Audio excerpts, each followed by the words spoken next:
it on a plate.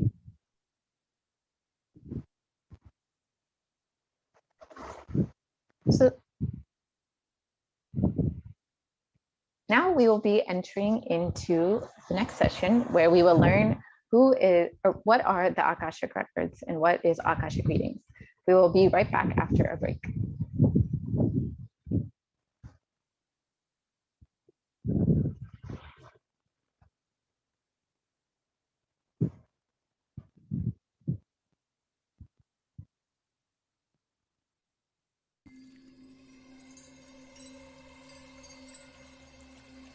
I welcome you all with my love. What I mean by the word Kailasa, listen intensely. Enlightenment ecosystem, literally enlightenment itself, in your own home, wherever you are. If you cannot come to Kailasa, it's okay. Kailasa can come to you. Kailasa coming to you is Kailasa.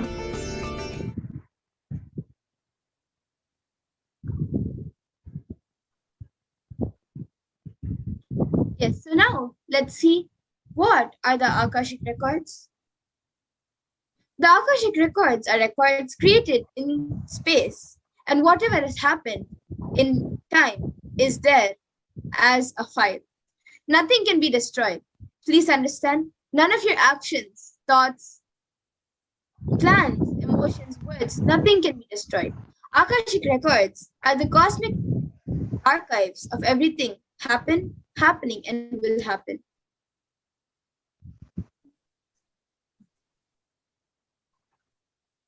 The Akashic records are the verbal, visual, five-dimensional document. Whatever is happening is recorded continuously. All the information you collected from all your births is in your DNA. You can access some of them just to understand and not to waste the time doing the same action again and again.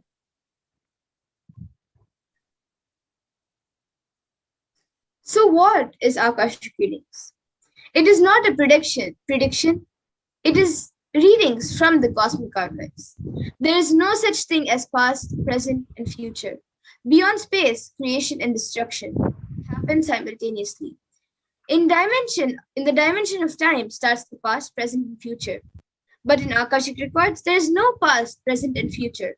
That is why what you call as happening, and yet to happen are clearly already recorded.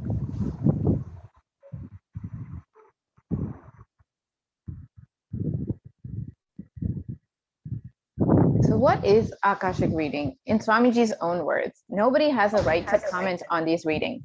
Nobody has a right to manipulate these readings. Nobody has a right to interpret these readings. They are complete unto themselves. For anybody to live in tune with the cosmos, the Jivan Mukti, living enlightenment, does not need any special practice other than listening to these great readings again and again. When you listen to these great readings, naturally, your negative logic is penetrated, broken, and these great truths settle in your inner space and they make you live enlightenment.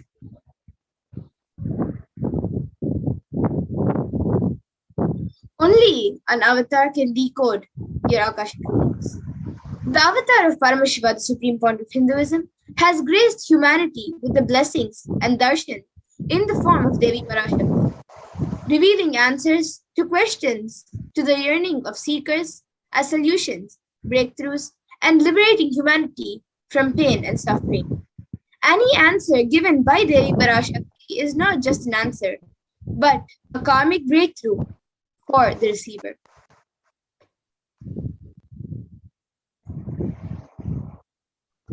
So the Shastra Pramana for the power of Akashic reading is from the Vijnana Bhairava Tantra, Dharana 61, Sutra 84.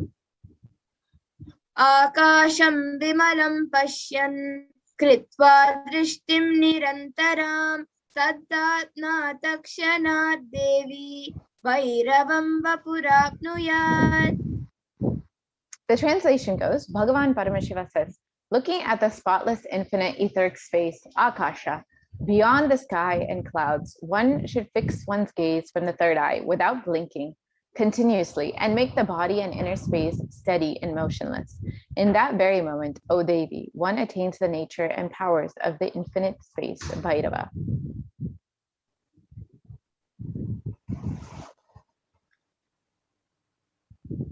The Apta Pramana for the power of Akashic readings is from the Hindu Purana Mahabharata, which narrates the story of the great sage Maitreya, who reveals the secrets to Vidura, the story of his birth in human form and reasons of all his suffering. Sage Maitreya accessed the Akashic records and told Vidura that he was not an ordinary man, but was in fact the incarnation of Yamaraja, the Lord of Death.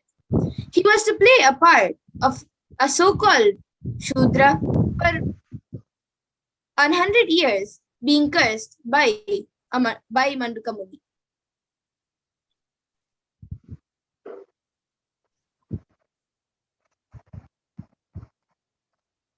So what are the benefits of having your Akashic readings done? The Supreme Pontiff of Hinduism says that all the information you collect from all of your births is in your DNA.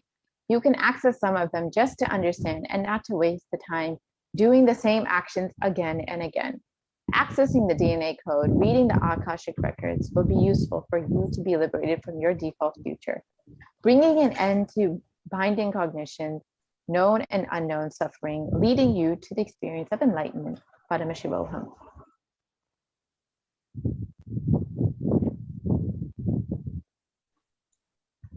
Only an avatar can alter the Akashic readings. The initiated Balsans can view the Akashic records. However, only the avatar can alter, edit, and upgrade and change the Akashic records.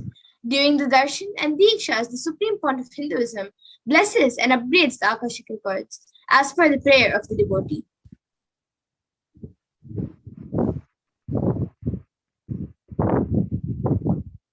What can you ask during your Akashic reading? You can attain the most accurate and unbiased answer to any question about your life, destiny, purpose, or any everyday part of your life. You can be spiritually healed of physical and emotional problems with just a look or word. Understand the reasons behind your life's happenings and even receive blessings to fulfill your right desires. And finally, get the clarity to redesign your future.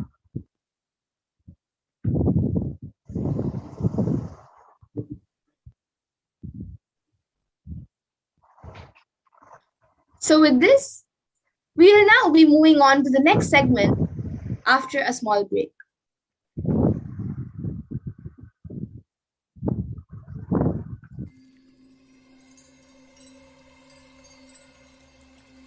I welcome you all.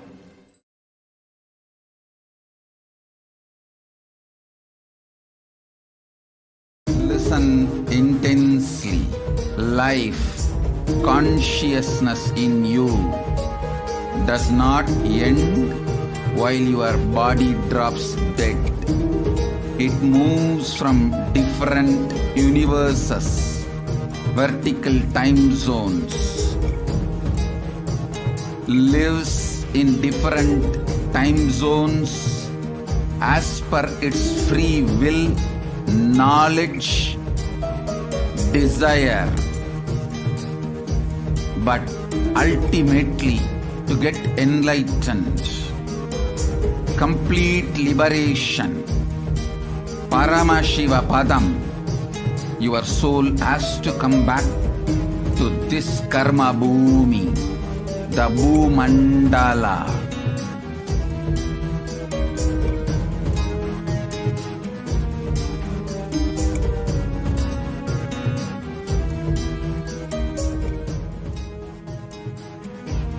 This Bhumandala and the Jati ecosystems, the caste ecosystems, Hindu, Jnana, Sannyasa, Yoga, Grihastha, multiple spiritual ecosystems are created for the souls to come back and rebirth and grow more and more towards enlightenment easily quickly in accelerated speed and space.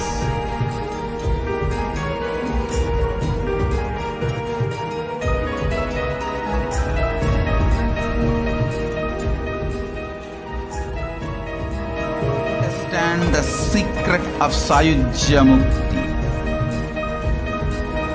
Your Kundalini Shakti experiences the bondage inside your body due to compulsive sexual appetite. All the male bodies building intense yogic body through yoga and pranayama, building the mind of Tyaga centric, will heal your compulsive sexual appetite and make you reach Sayujya. All female bodies, love-centered care, serving every being will liberate you from the compulsive sexual appetite and make your Kundalini reach Sahasrara, which is Kailasa, Paramashivoham, Sayujya.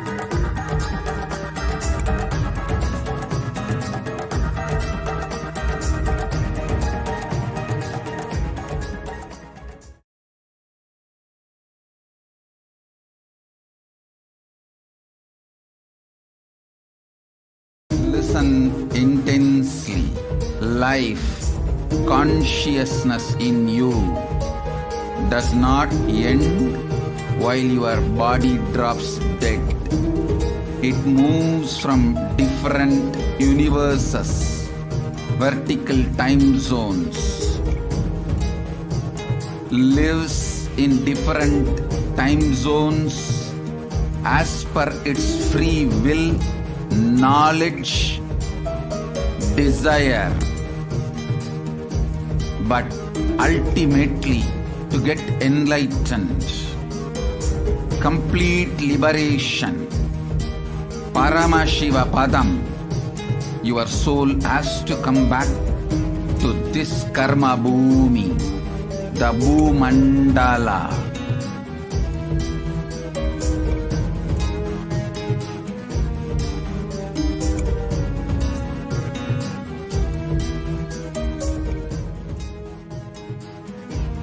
This Bhumandala and the Jati ecosystems, the caste ecosystems,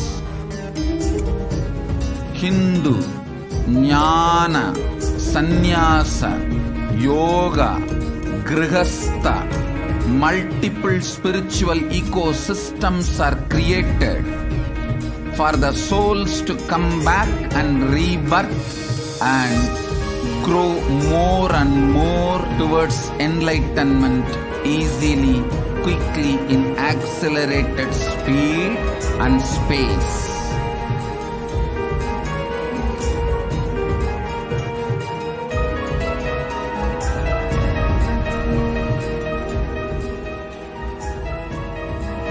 Understand the secret of Sayujya Mukti.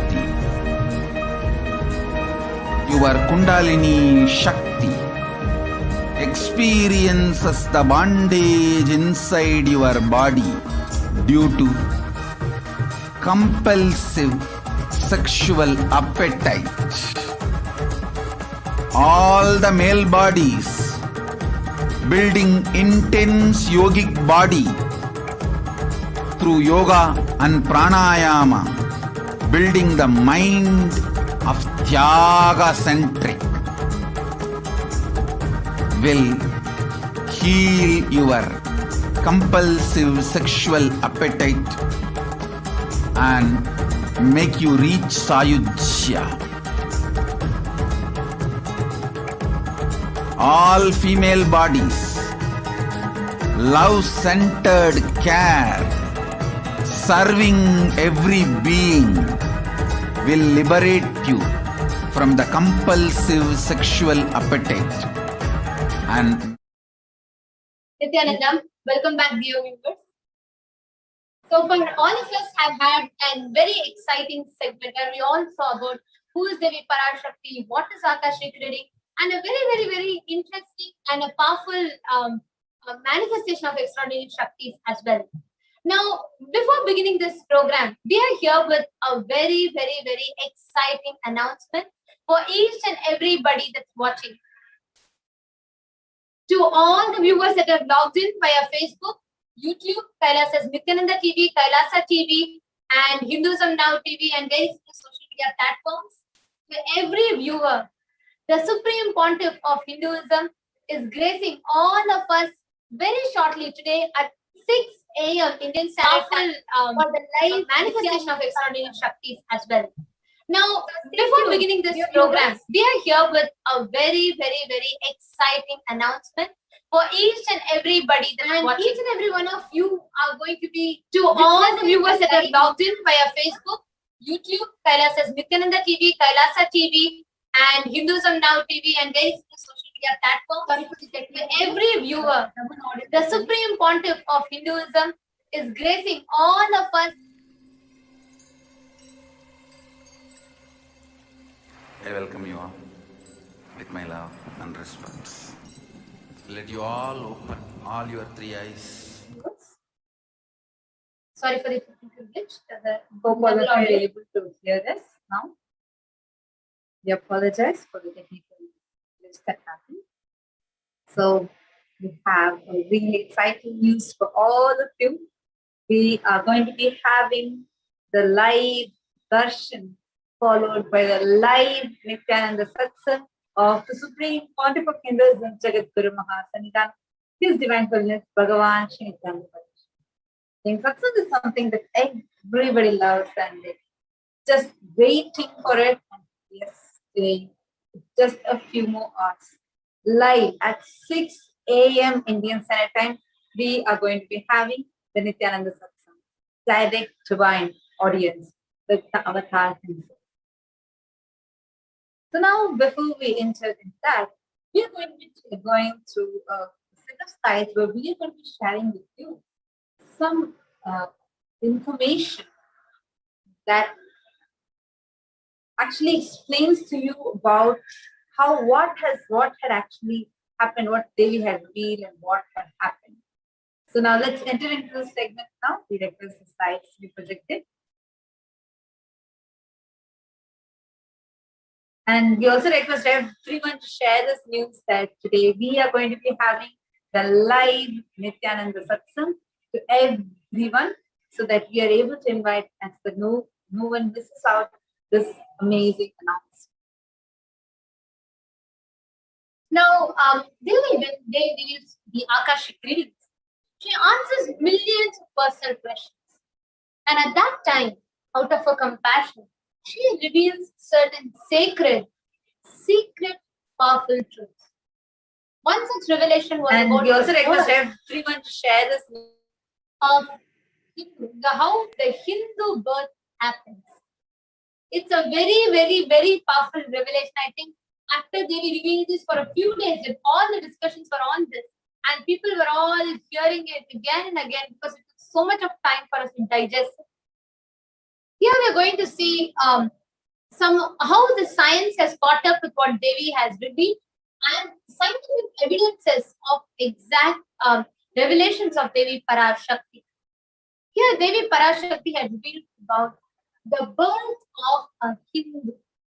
How 1 in billion or few in billion have a birth of a Hindu. How a Hindu, the birth as a Hindu is that, how it's precious, and what is the process? How does this birth take place? We request the slides to project, please.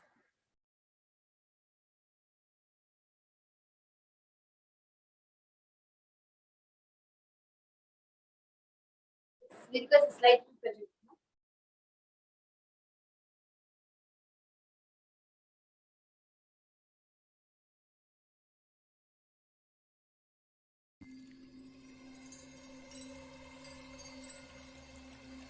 I welcome you all with my love and respects. Let you all open all your three eyes. Om Nithyananda Paramashivoham.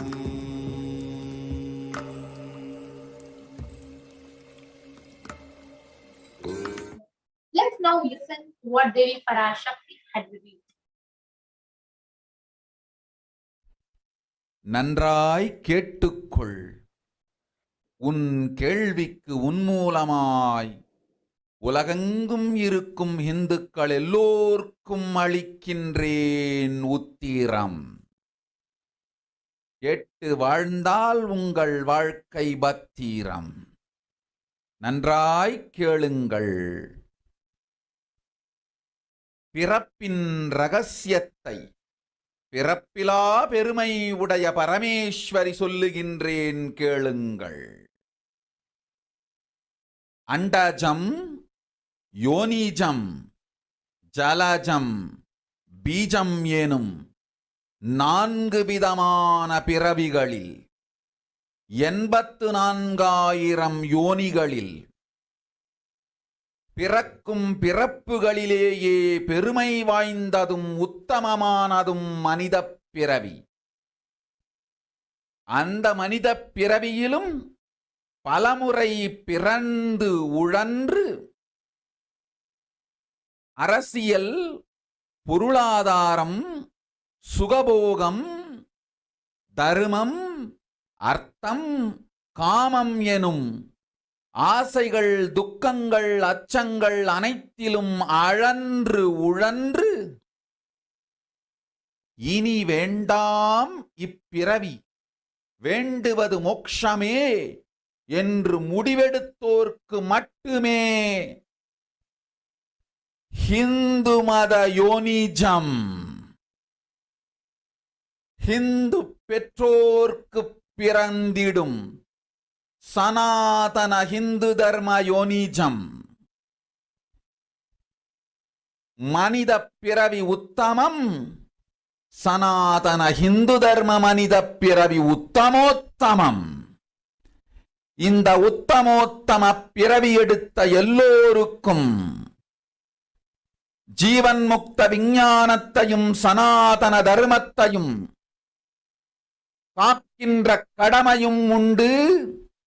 அதனால் வருகின்ற நன்மையெல்லாம் அனுபவிக்கும் உரிமையும் உண்டு. இந்த கடமையை செய்வோம் என்று சத்தியம் செய்ததனால்தான் அந்த உரிமை அளிக்கப்பட்டது. பூமிக்கு வந்தபின் மனம் மயங்கி மதிமயங்கி சனாதன தர்மம் காக்க மறந்ததனால் மாயை அவர்கள் உயிரை பறிக்கின்றாள். நன்றாய் புரிந்து கொள்ளுங்கள். உயிரை கொடுத்தாலும் தர்மத்தை காப்போம் என்று உறுதி எடுத்தவர்க்கே சனாதன ஹிந்து தர்ம யோனிஜம் அளிக்கின்றேன் யான். உடல் பெற்ற பிறகு ஊழிப் பெருவலியால் ஆசை அச்சங்களை உதறவிடாது, உதறியும் விடாது சனாதன ஹிந்து தர்மம் காக்க மறந்தோரை உயிர் வாழத் தகுதியில்லாதவர் பட்டியலில் உடனடியாய் மாயை சேர்க்கின்றாள்.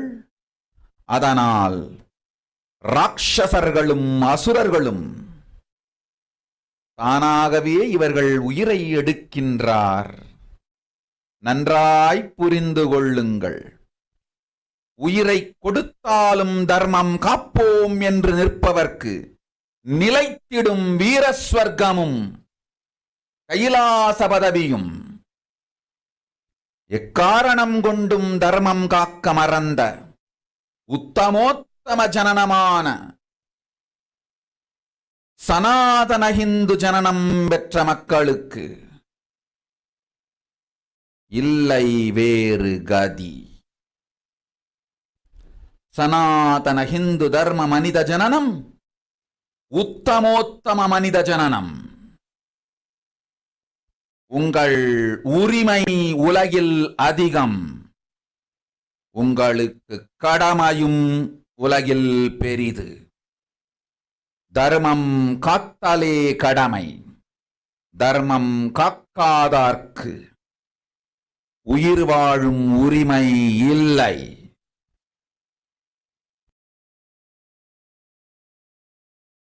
நன்றாய் புரிந்து கொள்ளுங்கள்.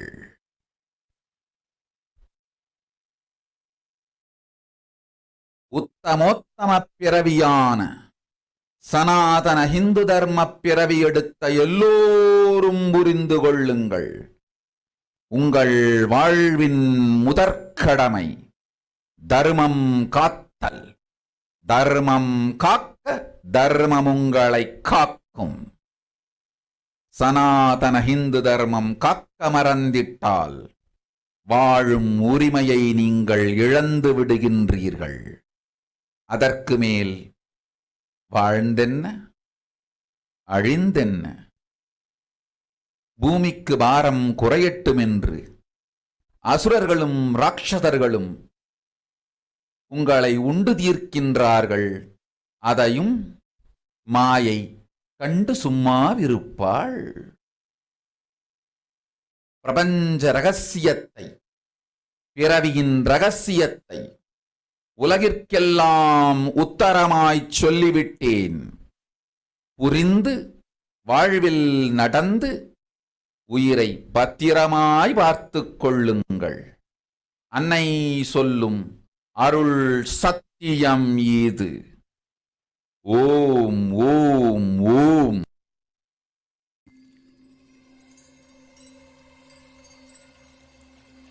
I welcome you all with my love and respect. Let you all open all your three eyes. Om Nithyananda Paramashivoham.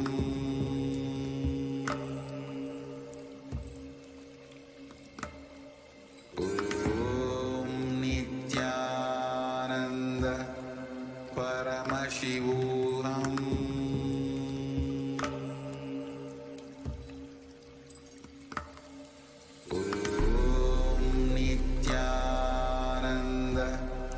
Paramashivoham.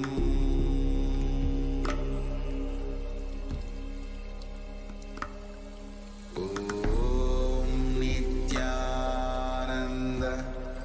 Paramashivoham.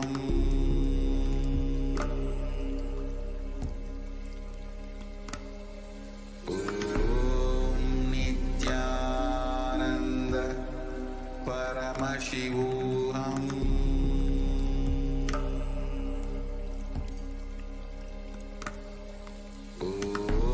Om Nithyananda Paramashivoham.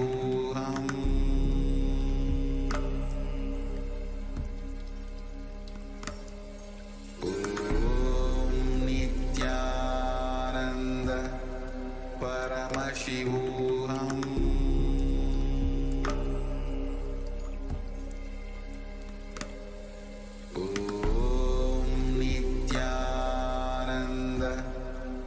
Paramashivoham. Om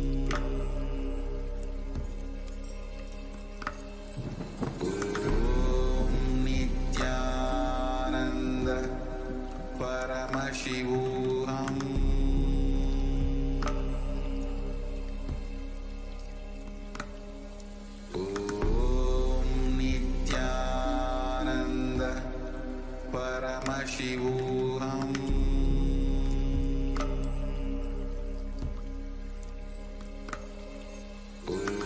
Om Nithyananda Paramashivoham.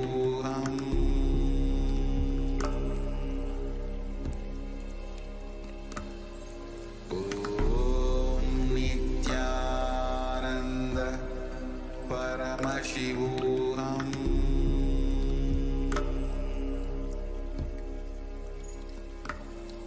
Om Nithyananda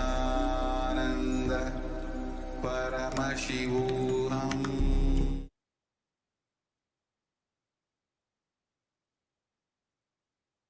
Nithyananda, dear viewers, welcome back. All of us saw now how Devi Parashakti beautifully revealed about the birth. Now we are going to be seeing Devi Parashakti's revelation mapped into the words of English. Yes, I request the previous slide to be projected, please.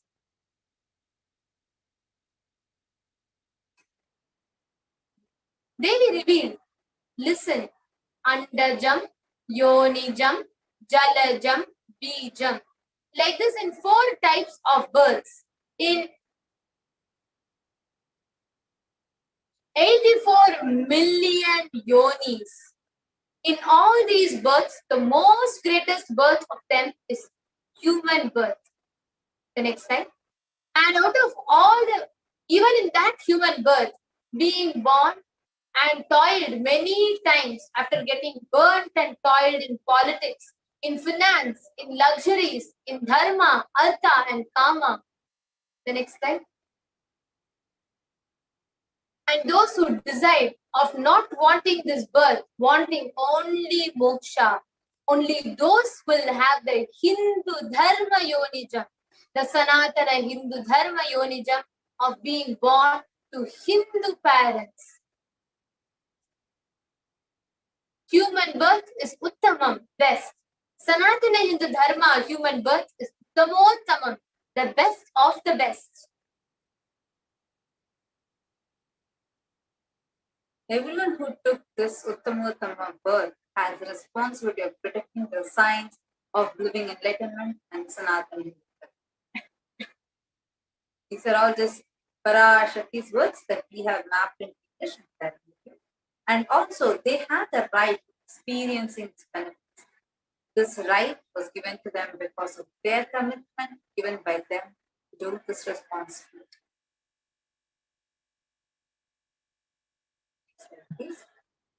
After coming to Bhuloka, by getting mentally deluded, forgetting the dharma of protecting Sanatana dharma, Maya, she's taking away all their soul. Right? Understand carefully, I'm giving the Sanatana Hindu dharma yonijam only for those who gave the commitment of protecting Sanatana dharma even by giving their life. Slide. After getting the body, because of painful deluge, not dropping fear and greed for those who forgot to protect Sanatana Dharma, Maya, she will immediately add them all to the list of those who are not worthy of living. Right? Therefore, Rakshasas and Asuras are automatically taking away their life. Understand properly. For those who stand that even by giving their life, they will protect dharma, will permanently have Veera Swarga and Kailasa for them. Next slide. For any reason, people who forgot to protect dharma, having the Uttamottama birth of Sanatana Hindu birth, there is no other way for them.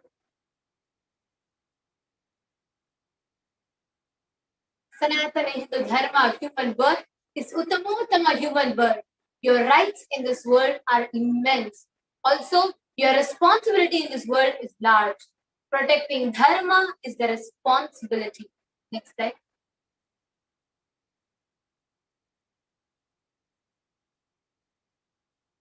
Those who do not protect dharma, they do not have the right to live.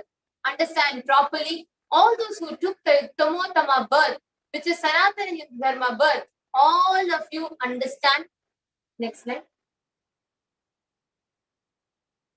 The first responsibility of your life is protecting dharma. If you protect dharma, dharma will protect you. If you forget to protect Hindu dharma, you lose the right of living.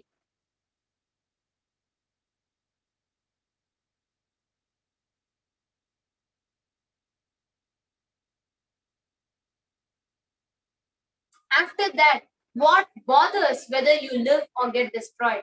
Asuras and Rakshasas will eat you, so that the burden on earth is reduced. Seeing that, Maya, she will keep quiet.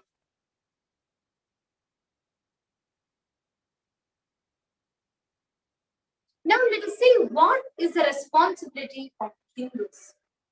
The Hindu nation, each and every one of us, this is Devi's revelation. Devi had revealed us. And she had also told that the responsibility of Hindus, each and every one of us, if we feel that we can live, we should live. It is a responsibility to protect the dharma. Now let us see what is the responsibility of Hindus. Next slide.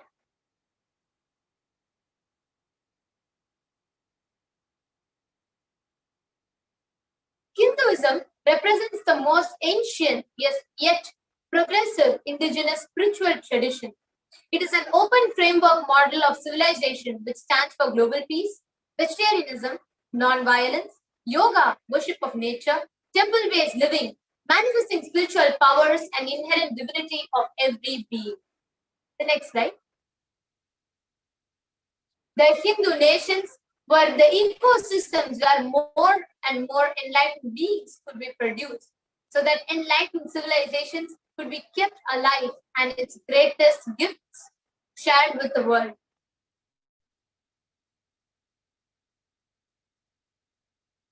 Now, the reference of Hindu nations from Hindu scriptures, let's look into that.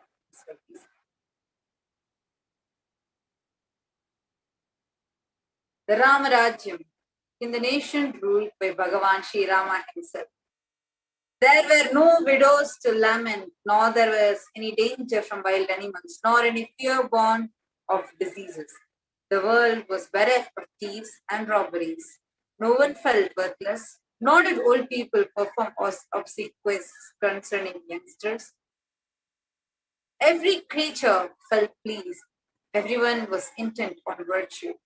Turning their eyes towards Rama alone, creatures did not kill one another. The Valmiki Ramayana, the Yuddha Kanda, very beautifully describes this. This is a nation, this is the description of how people were in the Hindu nation of Ramarajya. Next slide, please. People survived for thousands of years, with thousands of their progeny, all free of illness and grief. The trees were bearing flowers and fruits regularly, without any injury by pests and insects. The clouds were raining in time, and the wind was delightful to the touch. Every caste were performing their own duties. Satisfied with their own work and bereft of any grief, people were intent on virtue and lived without telling lies. All the people were endowed with excellent characteristics. All were engaged in virtue. The next slide. Devas granted rains to fulfill all wants. The world became free of all diseases. There was no hunger or thirst anywhere. There was no mental suffering. Those without livelihood were given livelihood. There was abundance all around. There were no worldly worries left for anyone. And there was no cause to fear either. Happiness on earth was in fact even greater than in the heavens. This is when the Hastinapur kingdom was ruled by King Yudhishthira after the Mahabharata war. And this is mentioned in the scripture, Srimad Mahabharata Purana, Ashwamedhika Parva, the 14th Parva, chapter 15 of the 14th Parva, where sage Vaishampayana, the narrator of Mahabharata, speaks to King Janamejaya, the grandson of Pandavas.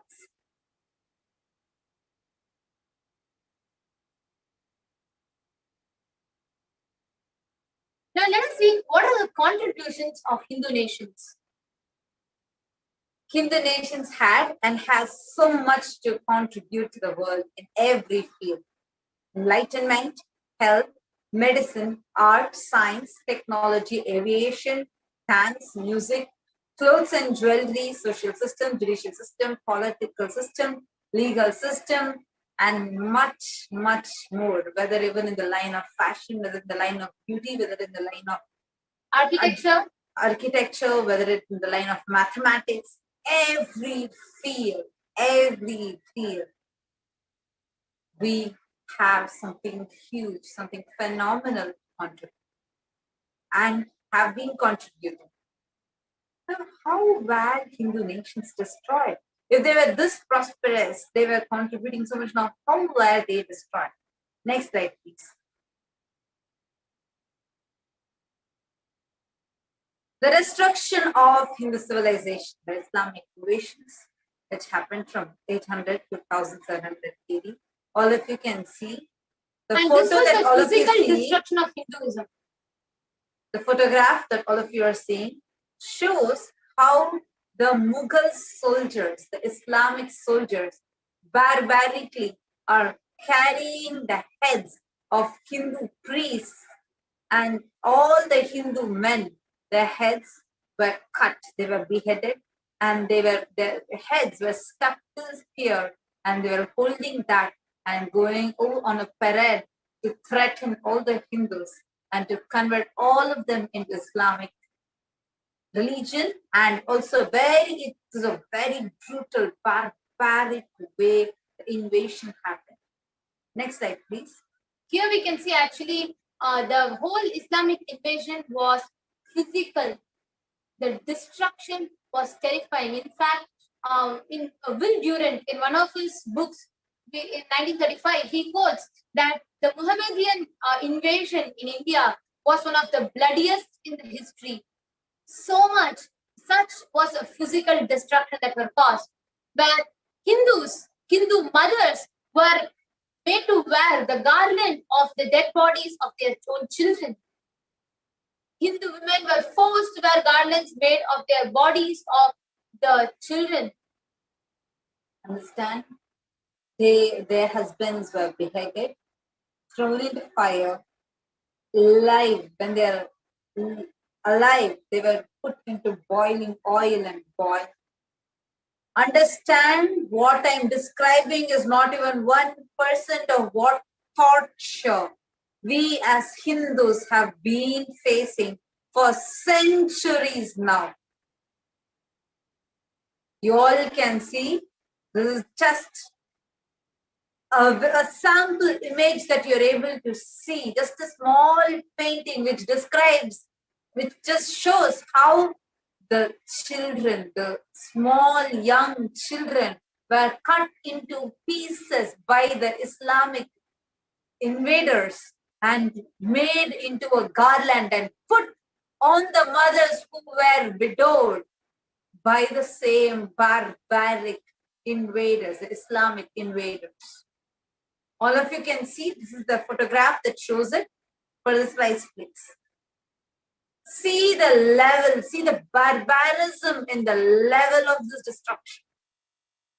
200 million Hindus were slaughtered by these Muslim invaders. 100,000 temples were destroyed. 1 million deities and sculptures were destroyed. The conquering armies burned villages, devastated the land, plundered people's wealth, took Brahmins and children and women of all classes captive, flagged with thongs of raw white, carried a moving prison with them, and converted the prisoners into obsequious Turks. Next slide, please.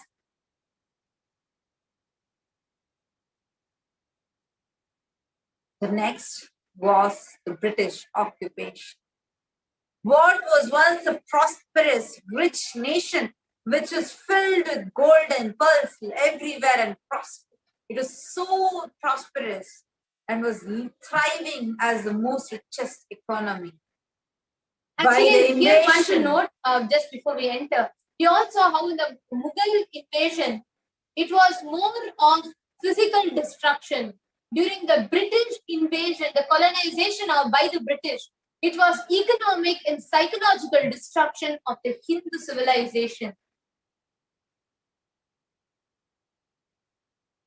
We all can see here how, again, quoting Will Durant, here he says how he saw that great people were starving to death before his eyes.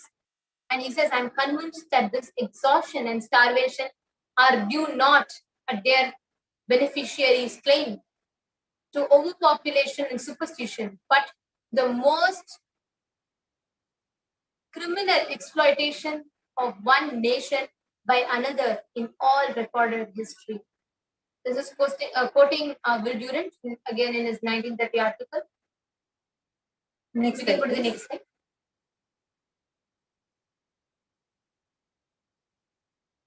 The Britishers were extremely exploitative. They colonized the whole of India, not just physically. They were more interested in enslaving each and every one of us, in taking an India, turning the Hindu nation that was into a slave, the land of slavery, where we were just trained to become mere clerks. Indians and the Hindus then, in the then India, where it was Hindu nation, we saw how, due to the British colonization, so much of psychological destruction had happened. In fact, in one of the interviews, a very popular historian tells that they very systematically, strategically used to pick up Indians, youngsters and youth, take them to the London or the Britain, and train them to be British in thinking, in blood, but Indians by blood and origin, but Britishers by thinking and lifestyle. Thus was the seed sown, the poison sown, where in the name of modernization, detribalization, and destruction of the culture had happened. Now, in the second phase where the Britishers enter in, they started the discrimination, and the whole British Empire used all possible means to destroy Hindu civil and cultural institutions in order to delegitimize and demoralize the indigenous peoples of India, and so they would become slaves in their own homeland. The next slide, please. We all can see what the British colonization did to India. We can see here, quoting Mr. Shashi Tharoor, one of the member of Indian Parliament, he says, the British came to one of the richest countries of the world. Over 200 years of exploitation, looting and destruction reduced it to the poster child of third world poverty. What happened during the British invasion? $45 trillion looted from India over 200 years. $45 trillion. 45 million Hindus dead due to artificial famines, poverty imposed by British policies, and reprisal killings of 1857 mutiny. There were 680 native kingdoms that were usurped by the British Raj. Plus, there was tons of exploitation where Indian Gurukuls, which were in more than 40 million in number, just in one state alone, was closed in a span of less than 3 months by the British Raj. After which, the whole backbone of the Hindu education system called the Gurukuls, the Vedic schools, was collapsed. The Britishers besieged into the thinking of the Hindus. The Britishers would superimpose their culture, their identity, and everything into the Hindus, delegitimizing, demoralizing, and detribalizing them. The next slide, please.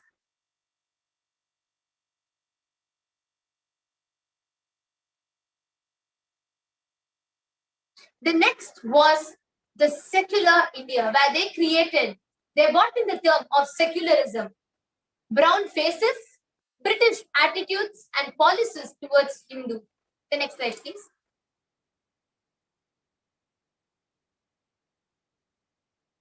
We all can see, quoting Dr. B.R. Ambedkar, he had said, if Hindu Raj also becomes a fact, it will no doubt be the greatest calamity for this country. No matter what the Hindus say, Hinduism is a menace to the liberty, equality, and fraternity. This is Dr. B.R. Ambedkar, India's first law minister and principal architect of the Indian Constitution. And he's also played a very important role in the Pakistan or the partition of India. He has very clearly said it is incompatible with democracy. Hindu Raj must be prevented at any cost. So please understand, the secular India was planned by these terms only. Next slide, please.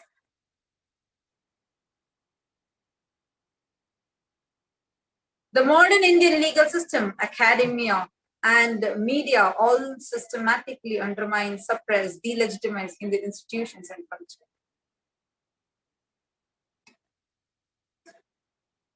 Next slide, please.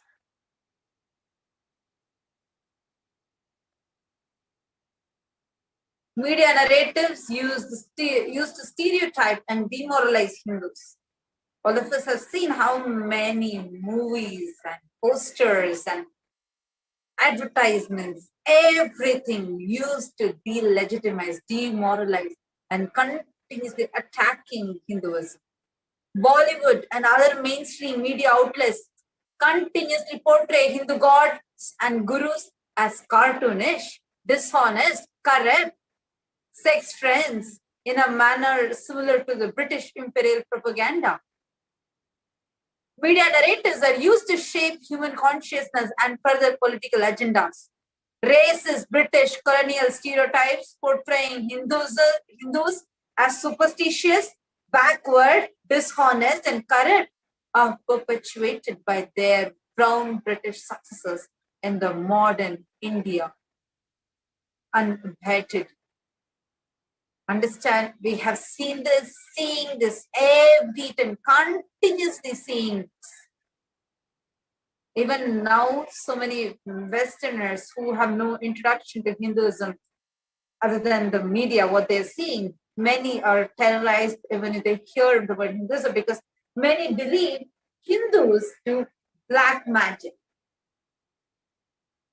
It's so sad, it's so devastating and extremely atrocious to see how this media's propaganda, and that is why even now it is these mass atrocity material generation and atrocious propaganda by this media, which is continuously delegitimizing Hindus and abusing Hindu gurus and planting the seeds of poison again and hatred against the Hindu gurus, which is causing the destruction of Hinduism.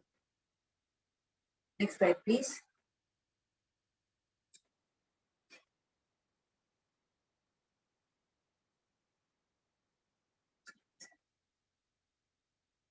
Revival of Hindu nations. Next slide, please.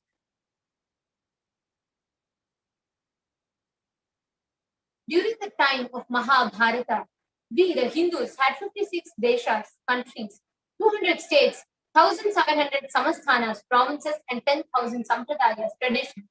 In all 56, we Hindus are persecuted. Now we have lost all the 56 nations. The last one to fall was Nepal. Swamiji says, I am the collective voice of all the persecuted Hindus.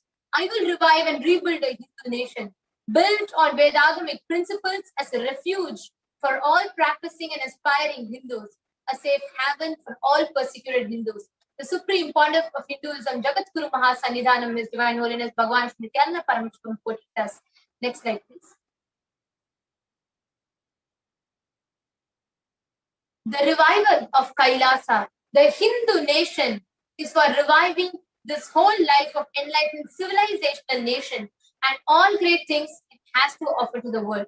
Bringing legitimacy to all the offerings Sanatana Hindu Dharma and sharing it with the world is a purpose of Kailasa, the Hindu nation. Next slide. Kailasa is revival of the cosmic constitution. Kailasa is the model nation of how enlightened civilization should be living and administered. Politics, judiciary, education, economy, everything will be revived as how Paramashiva revealed in the Vedagamic Sanatana Hindu Dharma scriptures. Slide, please.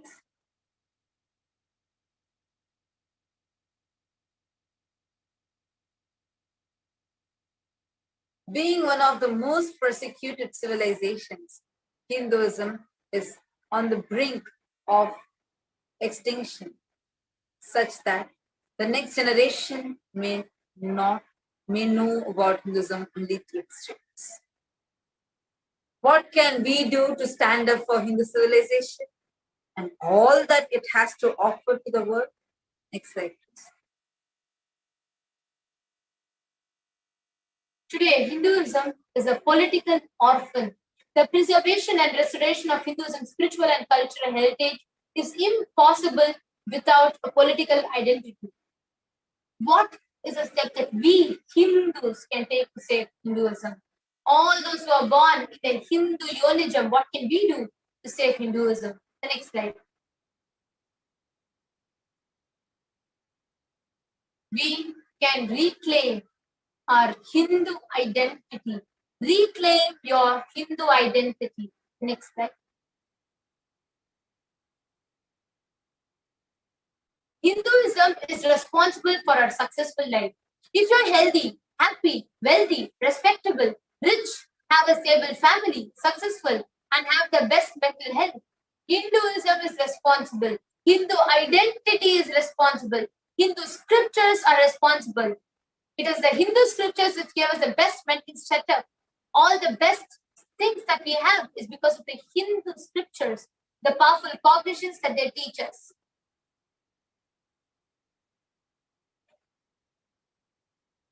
Hindus are the richest and most successful ethnic community in the world. Hindu scriptures, Hindu lifestyle, our enlightened masters are responsible for this. The Hindu thought currents are responsible for this. We can see, quoting one of the articles from Hindustan Times, Hindus' most educated religious group in the US, says the new report. This is from as recent as, yes, the next slide, please.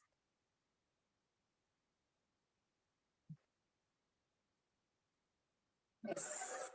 Reclaim your Hindu identity.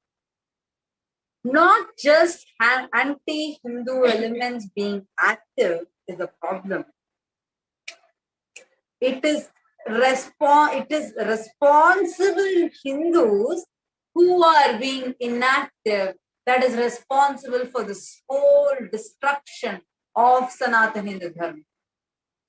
Let us now take the responsibility for Hinduism and let all the Hindus all over the world reclaim our Hindu identity. A very powerful, very short clipping, but very powerful clipping of Swamiji's of this. Is the next slide to be projected. The Supreme Pontiff actually addresses this. Next slide.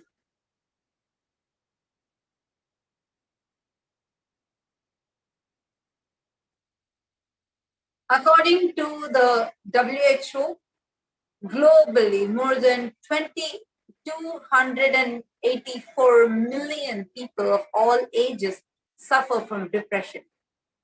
According to the World Drug Report, 2019, 35 million people worldwide suffer from drug use and disorders. According to the WHO, close to 800,000 people die due to suicide every year, which is one person every 40 seconds.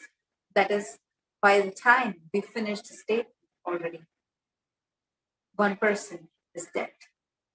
Worldwide, more than 70 billion land animals are killed for food every year.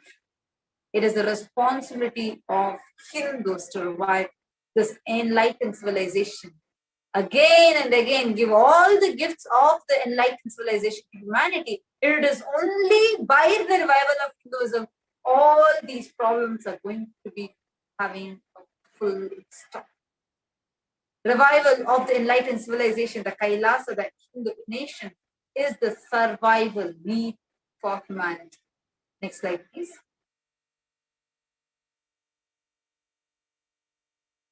Inviting all the Hindus, born Hindus, practicing Hindus, sympathetic towards Hinduism, curious towards Hinduism, wanting to explore or enjoying Hinduism, come and be part of the revival. Next slide, please. Let's you could play this video.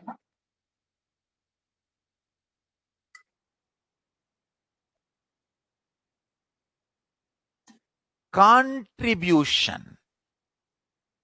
Hinduism, Veda Agamas have great things to contribute to the world.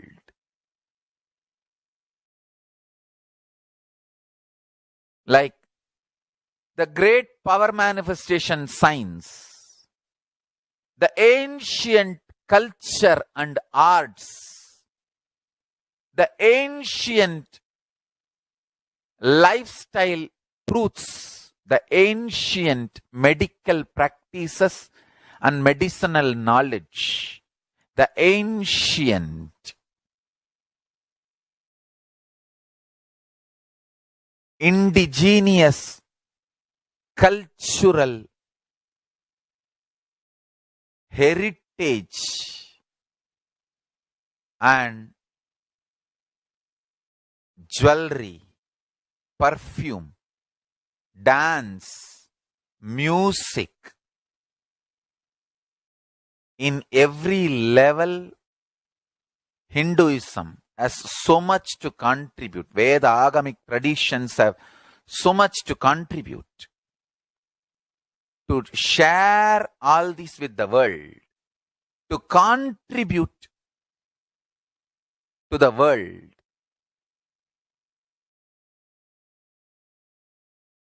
Hindus need to tell the world what they are contributing in every level. The brand of Hinduism itself is enriching and empowering and enlightening. Hinduism is all about enlightening the world, empowering, enlightening, enriching the world, contributing.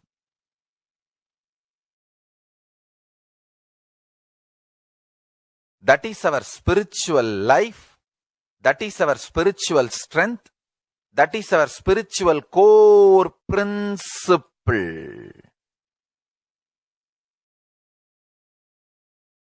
O humanity,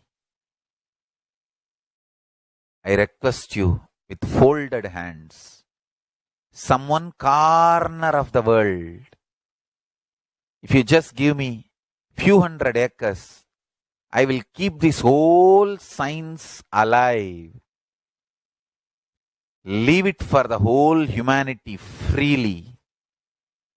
Fortunately, Paramashiva has given me the power to decode all this Hindu medicinal system, Hindu judiciary system, Hindu social law and order system, Hindu power manifestation system, Hindu mental sciences system, Hindu yogic sciences, the sciences of Hindu biology, Hindu physics, Hindu psychology, Hindu physiology, Hindu chemistry, all this Paramashiva has given me the power to decode.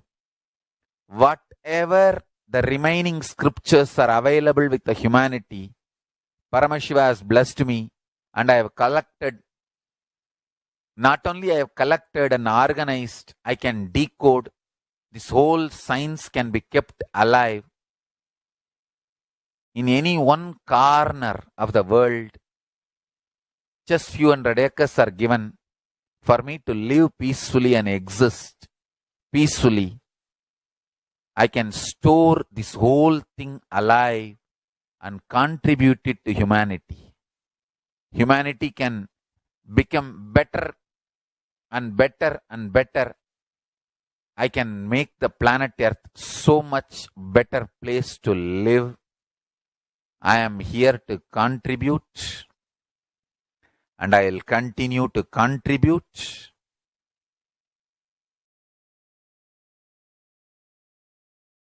As long as I am allowed to live, I will contribute. I have collected all the remaining available scriptures, maybe 2 crore books. 2 crore means 20 million, I think, books on Hindu physics, Hindu chemistry, Hindu biology, Hindu physiology, Hindu psychology, Hindu law and order, Hindu social system, the power manifestation sciences of Hinduism, yogic sciences of Hinduism. I have collected, and Paramashiva has given me the blessings and power to decode. I have decoded and continuing to decode them.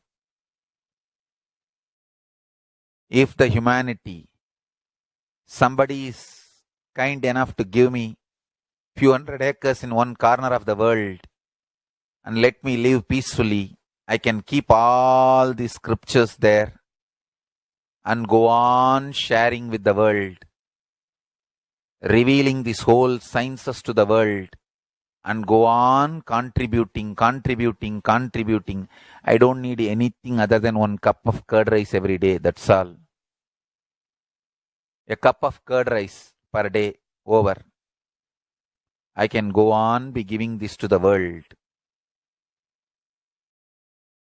I can add to the world. I can make the world better place to live. That's all I have to say.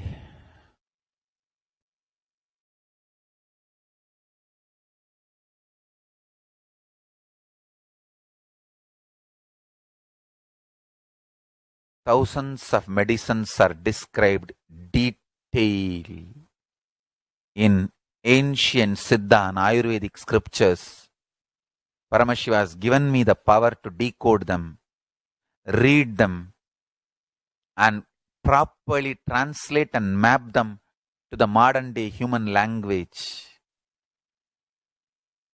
And I am ready to work 20 hours a day. I just need few hundred acres where I can sit peacefully and keep this library, run a Gurukul where thousands of people can learn this and share it with the world. Understand?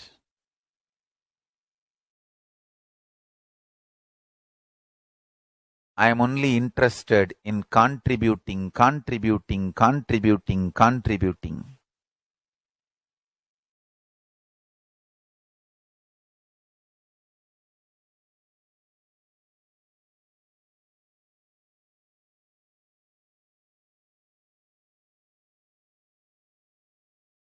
If we can decode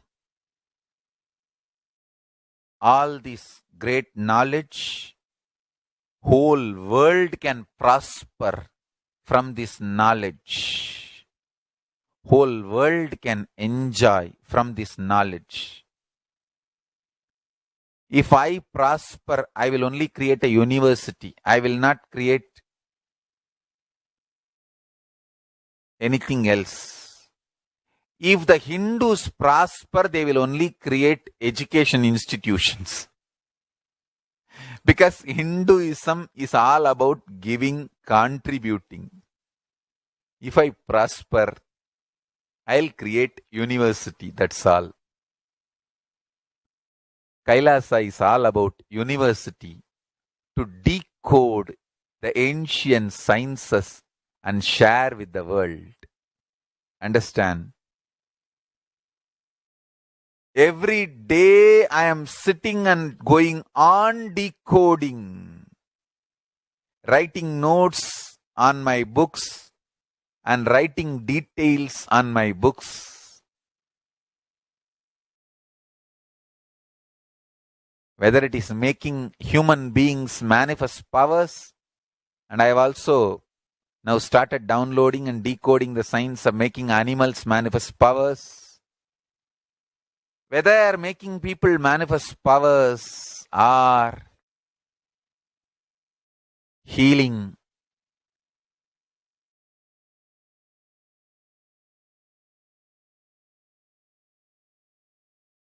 in every level, life is all about contribution.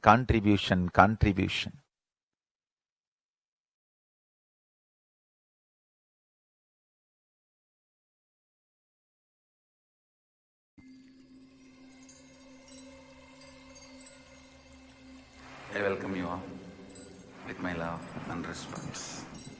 Let you all open all your three eyes. Om Nithyananda Paramashivoham.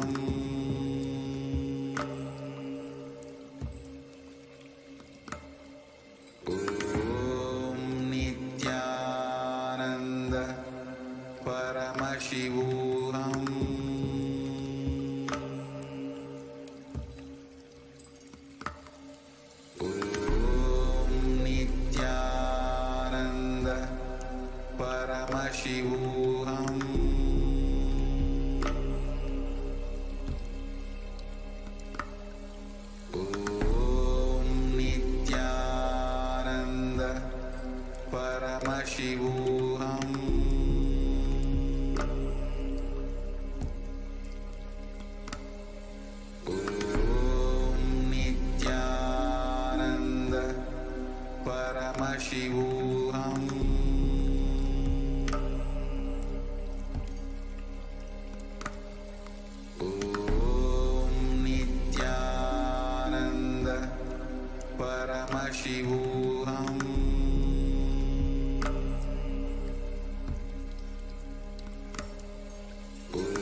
Paramashivoham.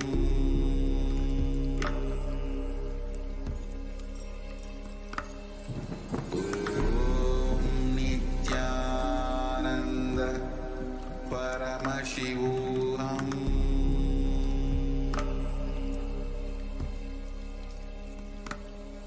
Om Nithyananda Paramashivoham.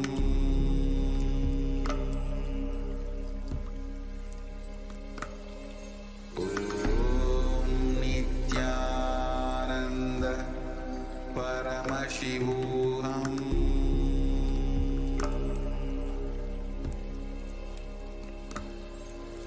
Om Nithyananda Paramashivoham. Om Nithyananda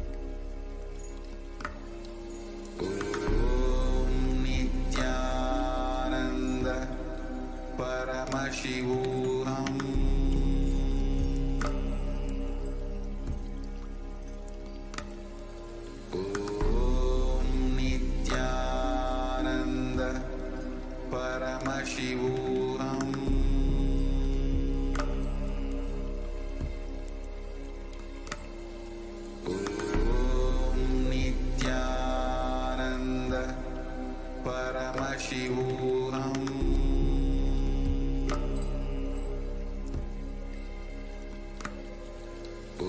Om Nithyananda Paramashivoham.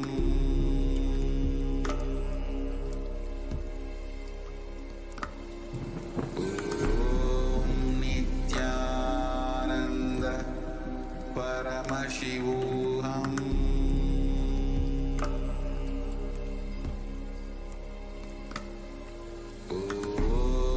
Om Nithyananda Paramashivoham.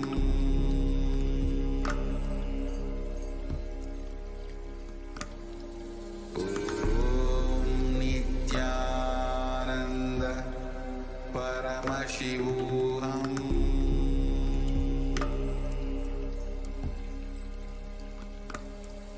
Om Nithyananda Paramashivoham.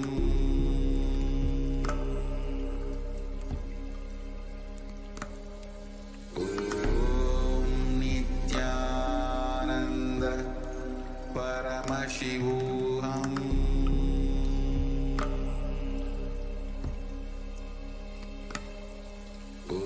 Om Nithyananda Paramashivoham.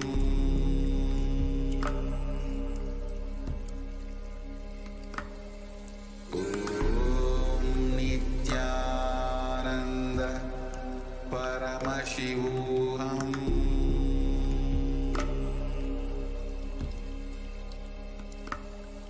Om Nithyananda Paramashivoham.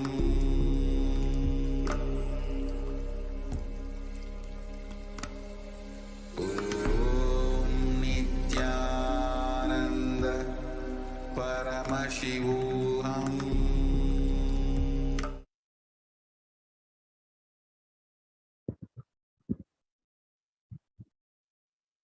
Nithyanandam, welcome back to all of the viewers who are gathered for the Devi Parashakti Akashic reading. In this next segment, we'll be understanding and we'll be able to have and learn about the most sacred offerings that we can make to Devi Parashakti. The rituals offered to Devi Parashakti create a deep space of fulfillment and gratitude inside of each and every one of us, and are among the foremost ways revived by the Supreme Pontiff of Hinduism to have and experience ultimate oneness with Paramashiva, Parashakti, and experience Paramashivoham. So let us enter now into the segment where we'll understand the offerings to Devi Parashakti. Each and every one of these offerings are available for you, every single one of you out there, to offer from wherever you are. Yes, that's right. Wherever you are, even if you're not in the physical vicinity of the Nityanandeshwara Paramashiva Devalaya, you can offer these beautiful sevas to Devi Parashakti and make sure that you are offering them, and they will be offered on your behalf by fully trained and initiated Shivacharyas or Pujacharyas of the Nityanandeshwara Hindu temple, Nityanandeshwara Devalaya in Los Angeles and in Bidadi and in Adi Kailasa Sarvajna Peetham, and it will be offered in order for you to experience the utmost auspiciousness and extreme fulfillment in your life. And there's no doubt that when you offer each and every one of these beautiful sevas, you really will be able to have experience the transformation that you are looking for in this lifetime, in this next few months, whatever you want, whether it might be long life, health, relationships, or if you're looking for success in your business. Each and every one of these offerings are your gateway, your secret, your key to do just that. So let's now enter into just understanding the significance of making an offering to Devi Parashakti, manifesting through the supreme concept of Hinduism. Understand that offering is giving of a divine gift of pure love, devotion, and oneness. And it consists of two parts. One is giving and two is accepting. Only when the divine accepts what one offers, the offering becomes complete. An offering is not made out of fear nor out of greed. When an avatar lands, the offerings are purely a part of the grand Leela played out for the purpose of enlightenment. Thank you. We'll go on to the next slide, please. Yes, the next slide.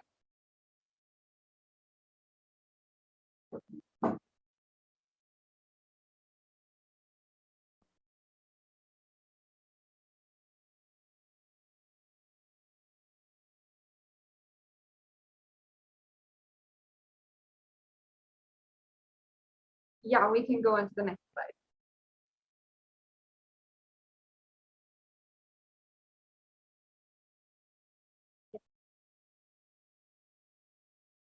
So we'll now chant the Dhyana Shloka for Devi Parashakti.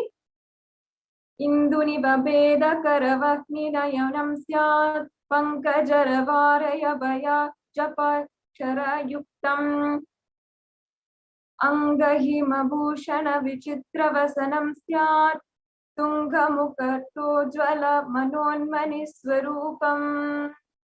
The next slide, please.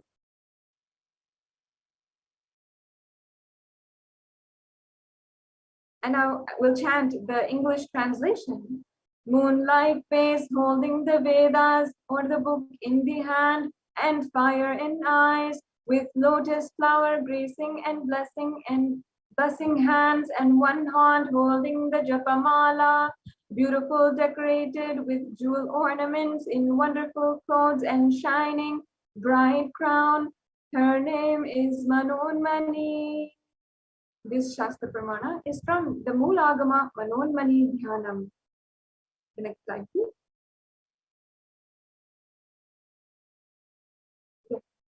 The next Dhyana Shloka.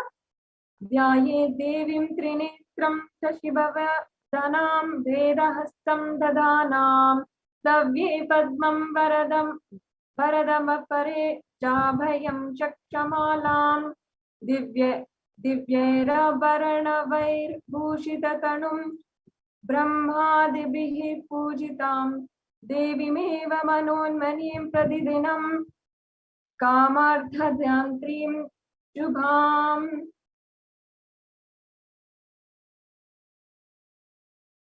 I meditate on Devi with three eyes glowing like the moon and whole Vedas, lotus and gracing and blessing and gracing hands. She is wearing beautiful ornaments. She is worshipped by Brahma and many other gods, and showers auspicious boons for all actions every day. Once again, this is from the Moolagama Manonmani Dhyanam.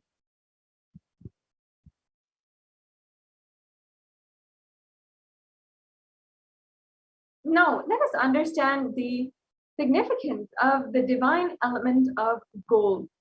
This is the reference from the Atharva Veda, where it says, triply born by the birth is this gold. From the atoms of Agni is one. It becomes dearest to Agni. One fell away from the stoma when one is hurt. One they call the seed of virtuous and powerful water molecules. Let that triple gold be your long life. Now understand that gold is a beautiful divine element. It purifies anything it touches. It is an element of spiritual significance and great spiritual power of healing and enlightening. The vibration of gold has the power of infusing the tattva energy and positive thought currents in anyone who wears and anyone who sees or operates in its vicinity. That is why gold is actually chosen as the best way to hold the superconscious energy, and the gold deities, like the gold linga, the gold Meenakshi deity, all of those, the deities are preserving the superconscious energy forever. The next slide, please, Ma. Thank you.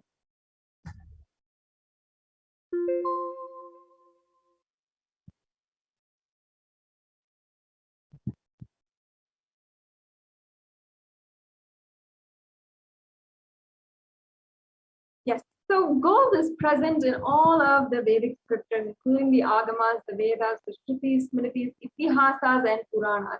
In all the scriptures, it is abundant, the gold, and it is most auspicious metal. Also, the purest metal that actually purifies everything. And in the Hindu civilization, everything was actually built in gold. Even the ritual feasts were offered in gold. And one was to be saved from life-threatening illnesses. Gold was to be offered as a ritual fee. Gold was in abundance and used for wearing equivalent amounts of commodities, including cows. Kingdoms were built with huge doors of gold, and the streets were having huge columns and huge archways made of gold. Horses and cows and all the cattle, everything was made of gold. Now understand that means, first of all, the beauty and the richness of the Hindu civilization and the sacred understanding, the understanding of the sentiment behind gold is because of how sacred it is, how perfectly it holds the superconscious energy. It is told that gold is able to hold the most powerful superconscious energy. And that is why it's most often used for the deities, carving the deities and having the deities be conductors for the awakening of superconsciousness for millennia, for thousands and thousands of years, and for eternity. Gold is such a precious object, and it is so affiliate with the superconscious energy itself. That is why it is worshipped and it's used so much in the worship of all the rituals in Hinduism. The Hindu civilization actually thrived on the banks of rivers of gold. It was called the Hiranyamaya, the river of gold in the Rig Veda, and the river Saraswati was also called the Hiranyavalitani in the Atharva Veda. So gold is the supreme element for offering gifts for one you love and revere. Temples are constructed and paved in gold. Deities are made in gold and decked in gold and adorned in gold. And because it preserves the enlightenment energy for thousands of years, it just lasts forever. That's why gold is such a coveted object, and it makes so much of difference. All of the temples, the Hindu temples, the sacred sanctorums, the Garbha mandirs will be entirely decked in gold, literally made of gold. And not only that, in the temple structures, such as the Chidambaram temple and so many other different temples, the coverings above the Garbha mandir, the great structures and the architecture includes gold within it. And it's such a beautiful way that they have incorporated higher sciences, greater sciences into the temple offerings and the temple architecture, whatever it may be. So today we're understanding this because, and we're giving each and every one of you, because it's important to understand why we offer in gold. What is the significance? What is the context? When we are talking about Devi Parashakti herself, our own cosmic mother, the divine cosmic mother manifesting through our most beloved Guru, the Supreme Pontiff of Hinduism, will offer only the best of the that is what are the offerings that we are presenting to each and every one of you today. And each and every one of you, if you choose, if you want, you can have the most auspiciousness and be able to offer. Many times in your life, you want to offer to your gratitude, you want to offer to your favorite deity. If this is the case, this is the best offering that you can do for Devi Parashakti. So now let us enter into understanding each and every one of the offerings that are available for you to do and offer today during this program. You can offer these to Devi Parashakti. The first is the E-Hundi offering. We'll now be chanting the Pramana for the E-Hundi offering. This is a beautiful verse that I'll be chanting. Many of you might know it, but we'll now chant the verse.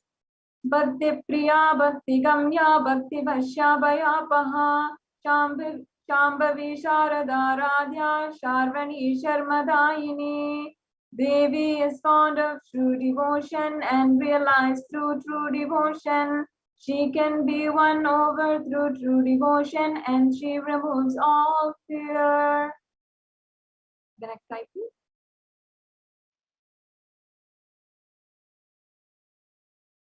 Yes.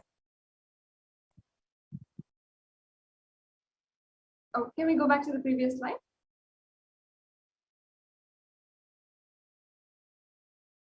Yes. So if there is any fear in the minds of the devotee, in any of your minds, Devi Parashakti is the energy, the only energy which is all capable of curing, removing that fear inside of you.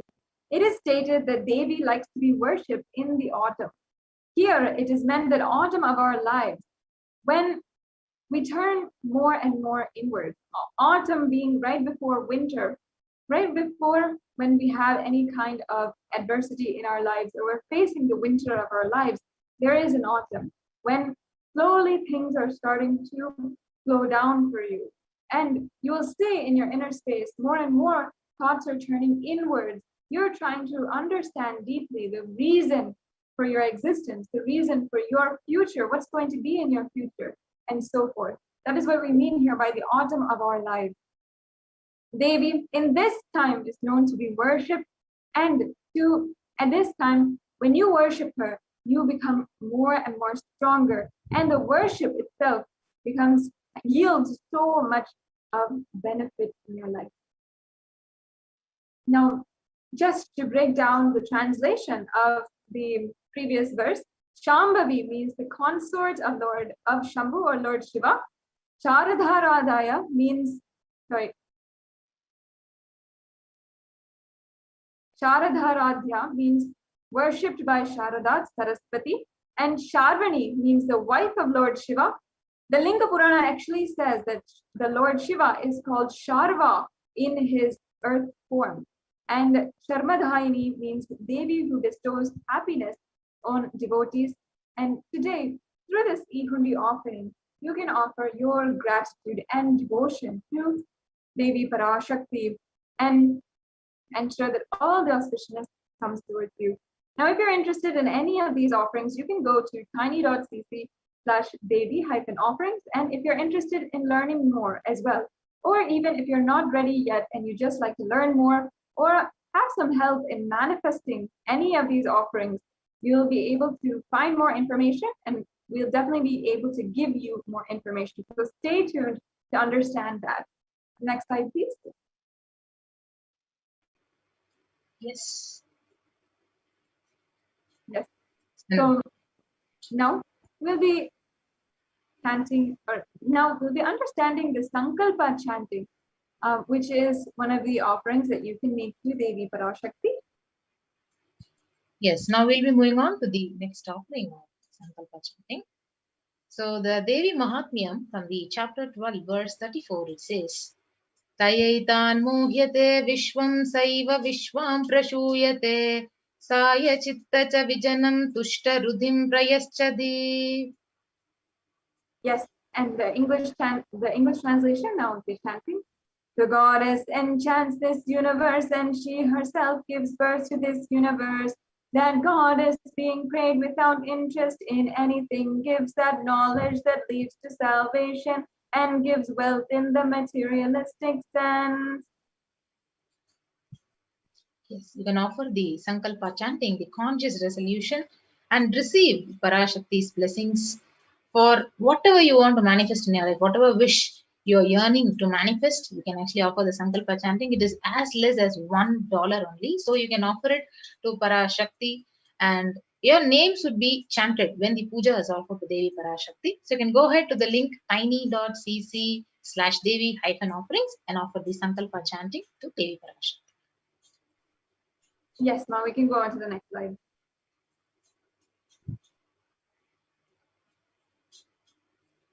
Yes. Now, in the Lalita Sahasranama, the verse 731, Devi is described as Nama Parayana Prita. And this is the Shastra Pramana for the Sahasranama Sparana Kasu. This is the offering of the 1008 names of Devi Parashakti. And it is actually a very unique and special offering, and it involves the Archana, and it's offered to the Mahameru of Devi Parashakti. You'll be able to offer a gold coin inscribed with each and every one of these 1008 names and receive the blessings to have the Ananta Kalyana Guna, all the divine qualities of Devi Parashakti. And this offering is available for 75 USD, and you can go ahead and make this offering at tiny.cc/Devi-offerings if you are interested.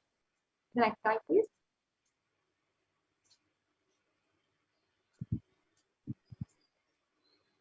So the next offering is the offering of Mukta Anguti, the finger ring with a pearl. So the Meenakshi Pancharatnam, it beautifully says, Muktahara lasat kirita ruchiram purnendu vaktra prabham shinjannu pura kinkini manidaram padma prabha basuram sarvabhishta falapradam girisutam vanirama sevitam Meenakshim pranatosmi santatamaham karunyavaram nidin. And the English translation, I bow down to the goddess Meenakshi, whose crown has garlands of pearls and a face shining like the full moon, who wears anklets that are studded with gemstones and small bells, who's shining like the splendor of a lotus, who grants all the wishes, the daughter of the mountain, who is worshipped by goddess Vani and Rama. I remain ever bowing to the goddess Meenakshi, the ocean of compassion. Yes. So I can offer this finger ring with a pearl, the Mukta Anguti, to Devi Parashakti and receive her blessings to be showered by her compassion and all the pure love of Devi Parashakti, especially to manifest your business endeavors. So this Mukta Anguti, the finger ring, the pearl is available at $250, $501 and $750. So go ahead and sign up in the link and offer the Seva to Parashakti at tiny.cc/Devi-offerings. So we'll move on to the next offering.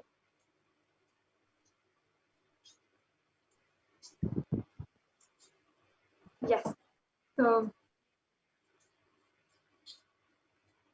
So the next offering is offering of Swarna Padma Pushpam, the golden lotus.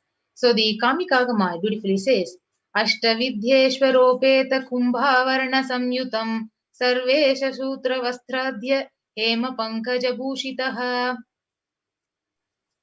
Shapidhana Shukarascha Pakvabitha Phalo Prabha Snapadhyaya Samsiddha Pramanena Samandita. and the English translation of the verse, all the kalashas should be wound around with suitable thread and covered with the new cloth. They should be adorned with the lotus flower made of gold. This is from the Kamikagama. The next slide, please. Yes. So there are hundreds of spiritual or scriptural references for using the lotus in worship of Paramashiva. And almost everything in the worship of the ultimate involves the consecration of deities and the worship or meditation on the deities. So usually the lotus is used with every part of it offered to the divine, including the lotus flower, the leaves, the pericarp, and even the petals. So the lotus flower is actually considered a divine flower. And Shakti of Paramashiva is also called a lotus. And Paramashiva Linga also is sitting inside of a lotus.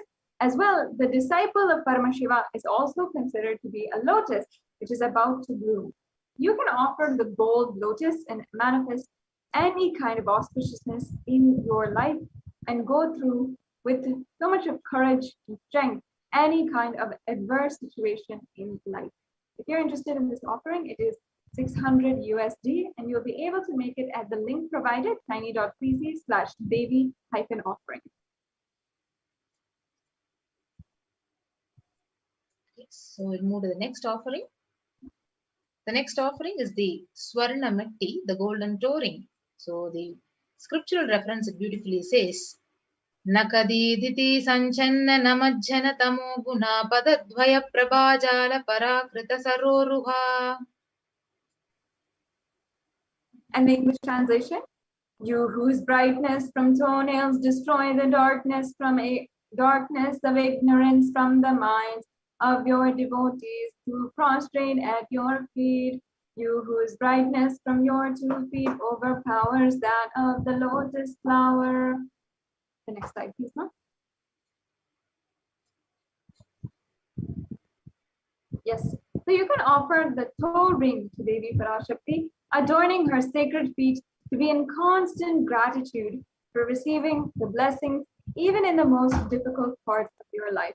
This Swarnamati offering, the gold toe ring offering, is 750 USD. And again, if you'd like to make these offerings, then go to tiny.cc/Devi-offerings. And if you're just interested, perhaps we just sparked your interest, but you're not yet sure if you can make these offerings, stay tuned and we'll give you more information in order so that you can manifest these offerings in your life. The next slide, please.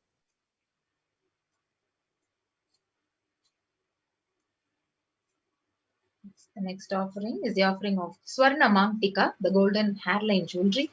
So Sudha Sarabi Varshini means she who makes the nectar flow in all our nerves from the Sahasrara, that is, she who gives the very pleasant experience of the ultimate. So the Mangtika, it represents the nectar flowing from the Sahasrara chakra, which is fully opened. So you can offer the Swarna Mangtika, the golden hairline jewelry, to Devi Parashakti and receive all the auspiciousness and blessings of Parashakti. So the Swarna Mangtika is available at $750. Yes.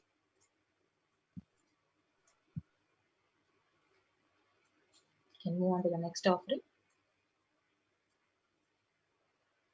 Yes, you can offer the Mangtika to Devi and receive the blessings of Devi Parashakti.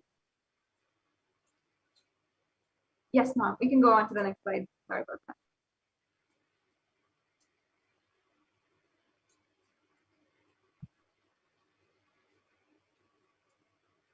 Yes. The next offering is a beautiful offering of you literally will enjoy the breathing space of the Supreme Pontiff of Hinduism in the form of Parashakti. So this offering is the Pratyaksha Pada Puja.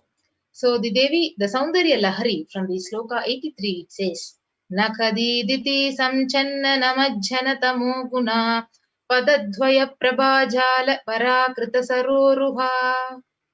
And the English translation, the illumining splendor of Devi's toenails dispel the darkness of ignorance in devotees prostrating at her feet defeat the lotus in beauty.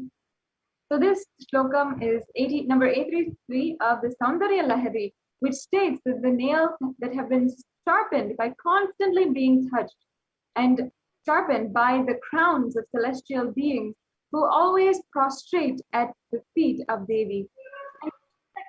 In the verse, Tamoguna is actually darkness. And in this stotram, tamas is indicative of ignorance in the minds of devotees.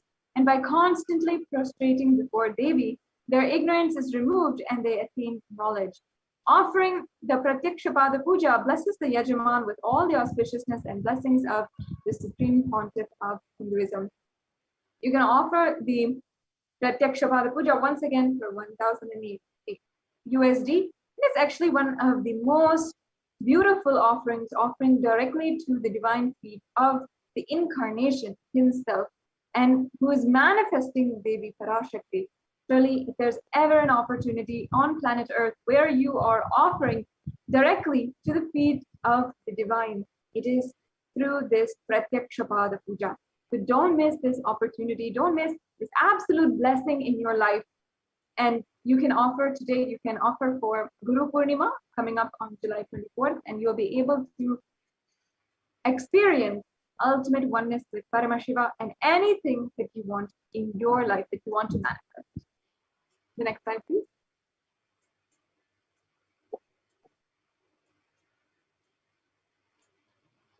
So along with the Pratyakshapada Puja, you can also offer the Vastra Seva, the sacred cloth offering.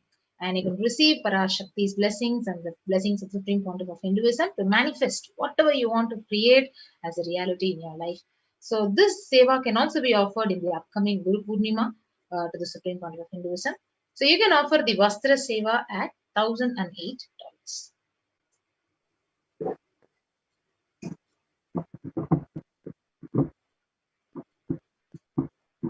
Yes, so now we have a summary of all of the offerings which you can offer today.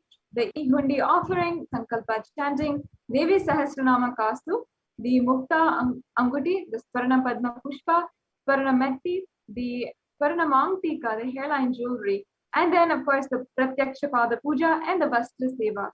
To make sure that you seize and ensure that you are granting yourself the biggest boon by offering one of these today. Ensure that you can have the utmost blessings of Devi Parashakti herself just through these offerings. The next slide, please.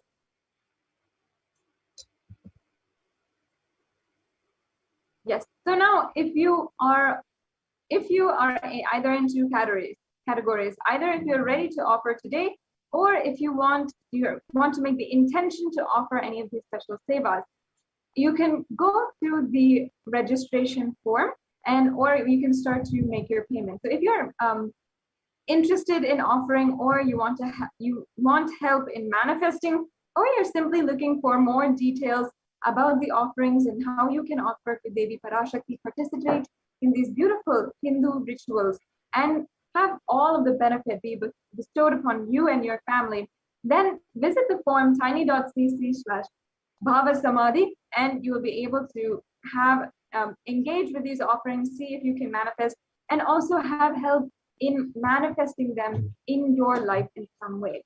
Perhaps you are thinking that, oh, maybe I want to make this offering, but it's way too much money for me, or right now I'm not in that space. Don't worry, we are here ensuring that you can manifest this in your life. No matter what, don't give up, don't lose the opportunity, the blessing of having the divine presence and grace of Devi Parashakti in your life. So if you're interested and you're listening, go to tiny.cc/BHAVASAMADHI and ensure that you start the process of manifesting today. On the other hand, if you're ready to make a payment, if you'd like to not waste any time, make sure that you go to tiny.cc/Devi offerings, and you will be able to follow the steps now to make a payment. And also make sure that after you do that, you can go to after you do that, you will be make sure that you fill out the tiny.cc/sankalpa21 form, 2021 form, and all of your details, your ritualistic details about your background are filled out. So, yes, I request the volunteer to stop sharing. Thank you so much, Mom.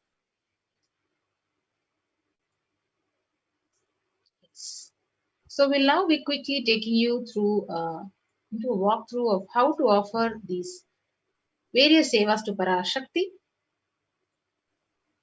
And this is the link which is now projected, tiny.cc/Devi-offerings. So you can go ahead and select the option, choose an option under the Parashakti BHAVASAMADHI DARSHAN donations.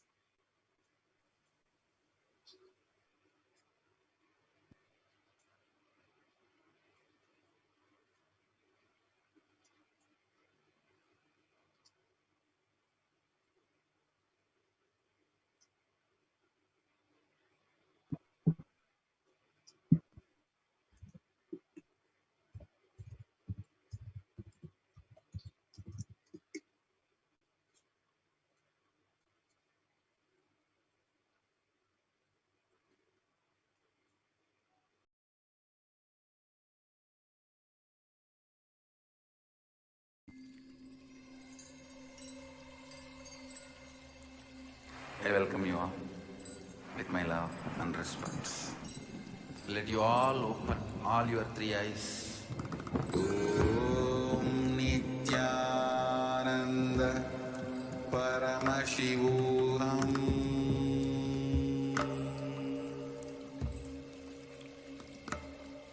Om Nithyananda Paramashivoham.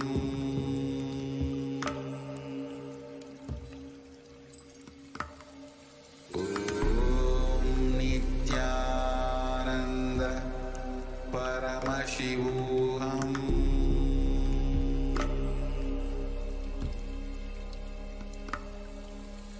Om Nithyananda Paramashivoham. Om Nithyananda Paramashivoham.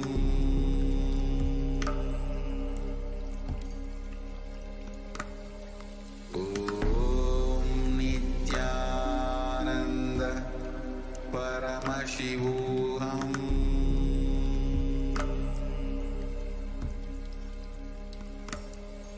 Om Nithyananda Paramashivoham.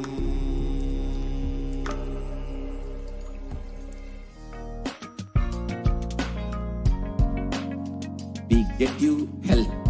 We get you ability to build beautiful relationships in your life. We get you direct spiritual support and we make sure you become wealthy.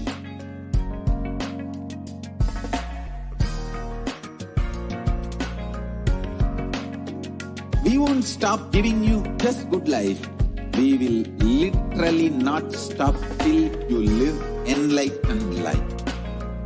Manifesting the state of Paramashiva, space of Paramashiva, powers of Paramashiva, being of Paramashiva.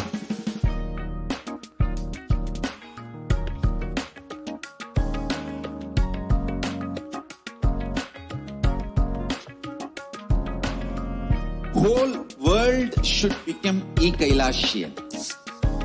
I want the whole world to know Hindus have something great to contribute to the world.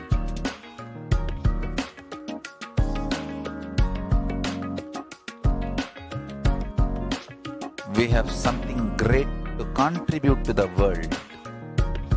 Let us do that.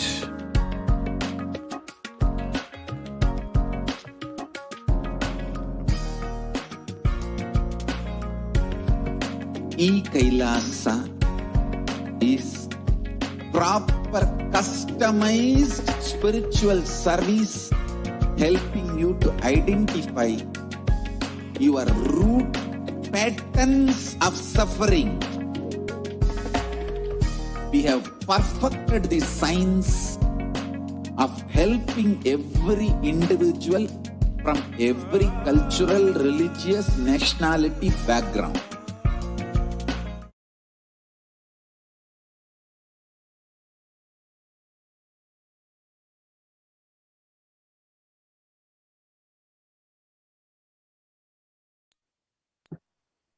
Nithyananda, Welcome back to all the viewers as we continue the program.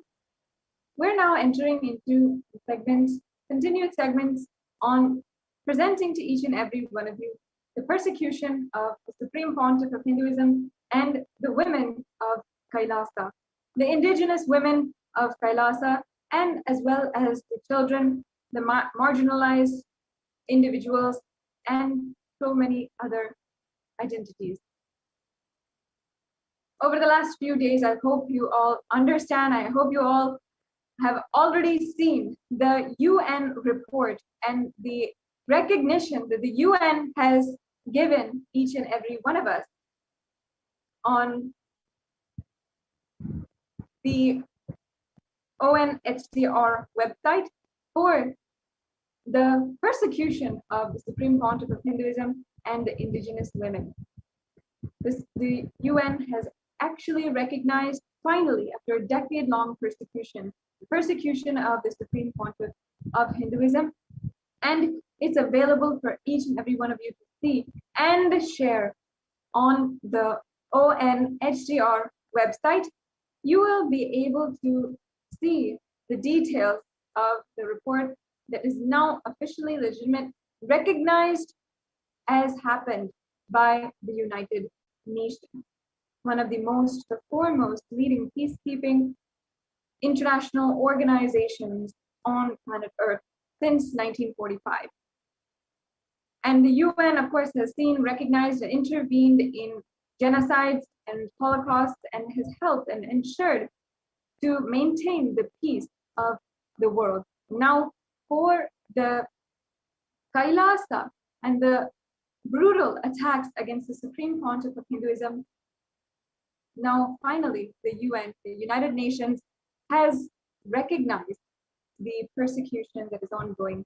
I invite each and every one of the viewers, if you have not already, make sure that you are sharing this link with all of your friends. If you are a practicing Hindu, if you are a sympathizing Hindu, if you are just curious and scrolling in on this, I encourage you, actually, truly encourage each and every one of you, share this link that is provided in the scroll below for understanding the persecution against the Supreme Pontiff of Hinduism and ensuring that right now we are telling the world the truth. Finally, after so long, our voice is being heard. We should not let this moment go to waste. Over the last few days, we've been just doing that, ensuring that we are presenting more and more to each and every one of you the heartfelt sharing of victims of the persecution. Presenting on one side the victims who have been thrown out on the streets, been raped, brutally assaulted, and also sharing our pain, devastation of seeing the Supreme Pontiff of Hinduism undergo so much of attack just to protect each and every one of us, just to provide a lifestyle, a Hindu lifestyle for each and every one of us that we were brought up, that we were born into, that we want to empower ourselves and live by beautifully, just for us to live this peaceful, loving, beautiful lifestyle. The Supreme Pontiff of Hinduism went through so much. And over the last few days, we have been presenting to each and every one of you on these different topics of where the UN has recognized official tactics of how genocide happens. Over the last 60 years of its existence, the United Nations has dug into, made several analyses and research on the persecutions that happen, the genocides that happen, the crimes against humanity that happen. And they've come up with generalized tactics, how the attack happened.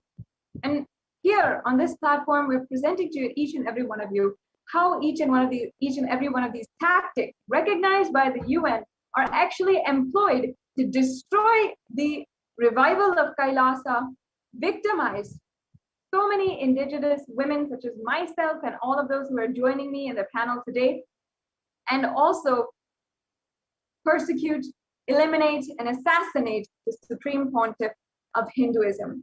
effectively eradicating the last hope for Hinduism from the world itself. Today, we're continuing on in this segment the topic that we have been understanding and analyzing for the last couple of segments on displacement. Again, to summarize, displacement is a tactic used by terrorist and guerrilla forces, violent forces who want to destabilize an entire population, weaken them, and eliminate them from society, and use the resources that they have, the land, the money, the children and women, in order to benefit, literally leech off of them and propagate their own supremacist ideas, their own racist ideas, and perpetuate more violence. When it comes to displacement across South Asia and the Middle East, China even, over 40% of the women and children have in some way or form been displaced. That means that if a house dispute, women are not able to stay there with and are displaced, and also entire communities of women and children being invaded, brutally assaulted, raped, some of them being enslaved and taken away to the leaders of the militant forces and terrorists, and some needing to be displaced from their home, needing to run away, live on the street, live on the run away from their attackers. And exactly that has happened time and time again over the years against the Adi-Shaivite minority tradition or the women of Kailasa. Not only this, from 2010, the Supreme Pontiff of Hinduism himself has been displaced, has been needing to run, needing to save his life, protect his body, ensure that he was under complete security just to stay alive for the 2 billion Hindus who depend on him to save Hinduism. And today, we are going to present to you, over the last few days actually, we've been presenting the different attacks that happened in 2010, where women of Kailasa, the sannyasis who dedicated their life in service of the whole humanity, had been put out on the streets, some of them having been raped and assaulted, some of them witnessing their sisters being absolutely dehumanized in front of them, and some needing to run immediately, go into hiding, needing to go home to home, begging for some shelter, for some food. Today, now in this next segment, we'll be understanding one of the most brutal attacks that have happened against one of the Kailasas that the Supreme Pontiff of Hinduism established in Trishulam, Chennai. Myself and 2 senior sannyasis, Ma Nitya Bhaktikananda Swami and Ma Nitya Atma Priyananda Swami, will be joining me today in sharing with each and every one of you about the attacks that happened in Trishulam, understanding, first of all, why they happened, and we'd like to share with you the honest truth, the raw truth of the details of what we saw and what we experienced in those dreadful, atrocious moments of our life. Now, in just a few minutes, they'll be joining me on the panel, and we'd like to share with each and every one of you about how what we have been through, how it happened, and the details of the attack which happened in 2017. Stay tuned and please hear us and our stories about this ongoing persecution against the Supreme Pontiff of Hinduism and all of us women of Kailasa.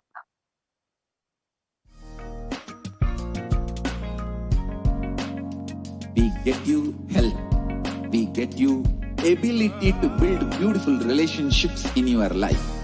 We get you direct spiritual support, and we make sure you become wealthy.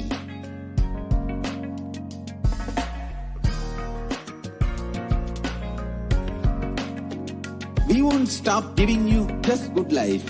We will literally not stop till you live enlightened life. Manifesting the state of Paramashiva, space of Paramashiva, powers of Paramashiva, being of Paramashiva.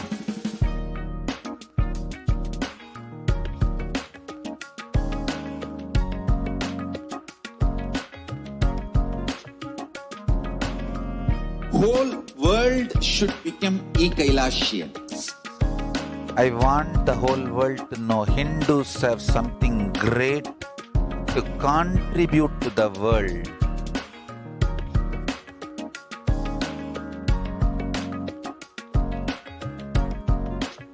We have something great to contribute to the world. Let us do that.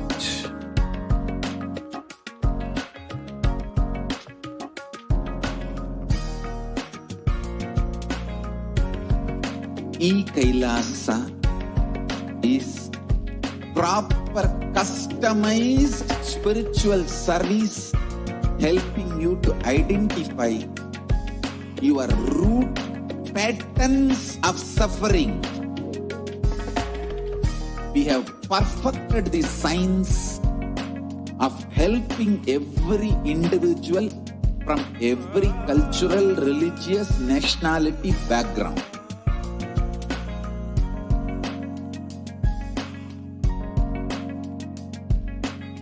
You will have lowest reactionary assumptions, highest awakened response, alive response for life continuously.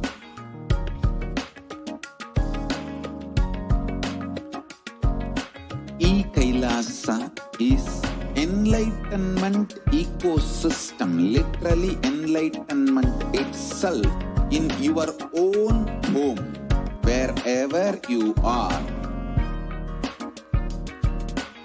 Proper customized spiritual service helping you to complete with your life negativity. Withdrawal from life, self-hatred, self-denial, self-doubt, so much of tiredness, laziness. We can support you aligning your diet, your attitude, your aptitude, your understanding about life. We can help you with everything.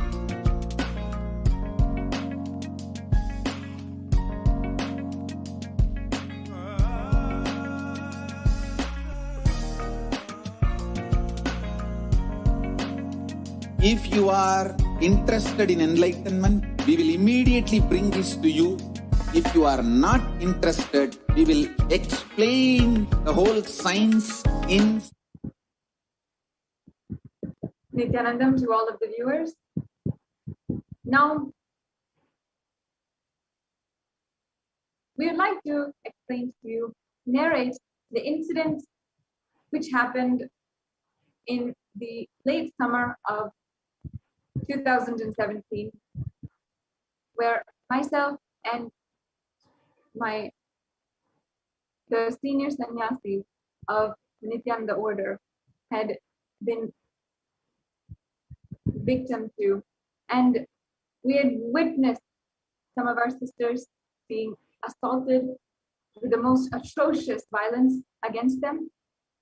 We'd been through literally stoned nearly to death, the electricity being cut and not having a way to communicate, even to not knowing how we'll get our next meal for even a few days. Our entire Adinam raided by mobs, by the anti-Hindu militant and guerrilla forces, and all of us literally holding on, praying to Swamiji for the next moment of our life to continue to be saved. I now invite Nitya Bhaktikananda Swami to share with each and every one of us first about the beginning of Trishulam Adinam.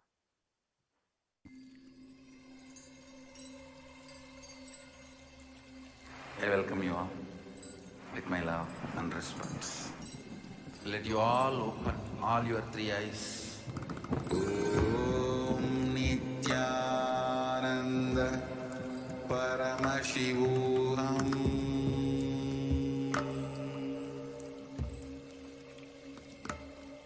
Om Nithyananda Paramashivoham.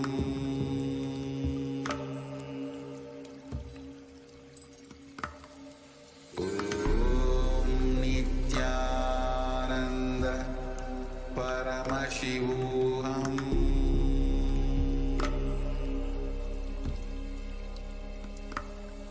Om Nithyananda Paramashivoham.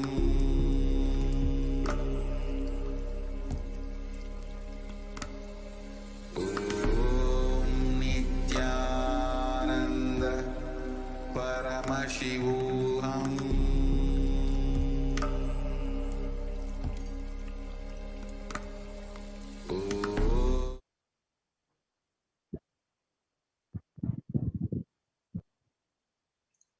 Nithyanandam. Today we want to present to you in the series of persecutional attacks on the women of the Hindu sannyasis, the women. In the year 2017, in one of our Kailasas that is located in a very prime location in Chennai, which is one of the leading metropolitan cities of South India, very near the airport, in a very prime location, one of our Kailasas is located. And the anti-Hindu elements had their eye on the property of Kailasa and wanted it very much for their own vested interests. And they tried with all their might to encroach and grab the property, as is the case with so many other Kailasa campuses, where the strategy of the anti-Hindu elements is to encroach, grab the Kailasa property, and stop the work of Hinduism, stop the work of Bhagwan from happening in that location. And as you are seeing right in front of your eyes, in this property of Kailasa, which is located just a few minutes from the airport in Chennai, which was very much a property of interest for the anti-Hindu elements. This is what you're seeing in front of you. You're seeing the attacks happening there. And this is the particular attack that has happened in 2017, starting from April of 2017.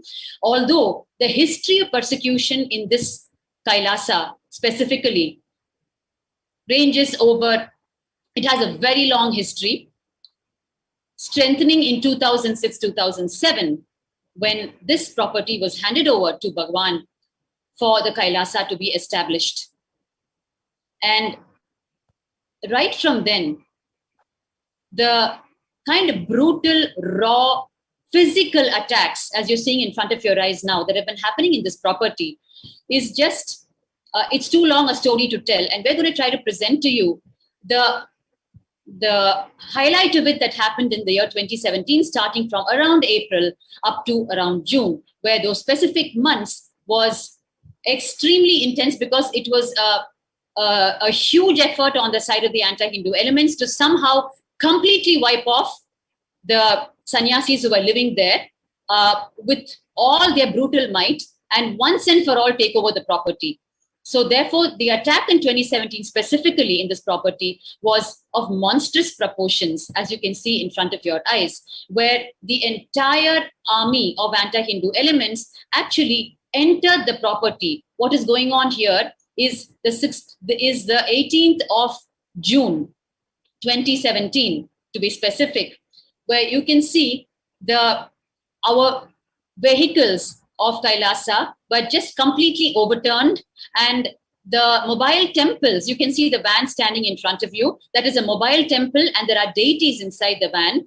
And this temple is taken from place to place as a mobile temple, and people offer their worship, prayers, and receive the blessings through this temple. So this mobile temple was completely destroyed and damaged, and the deities were completely damaged. And you can see some of the anti-Hindu elements. One of the ladies who has actually filed a false complaint against one of the sannyasis of the Nithyananda order, a false rape charge and false accusation of assaulting the anti-Hindu element women, to be specific. So, along with the physical assaults in this Kailasa, a host of false charges and cases were filed against the sannyasis.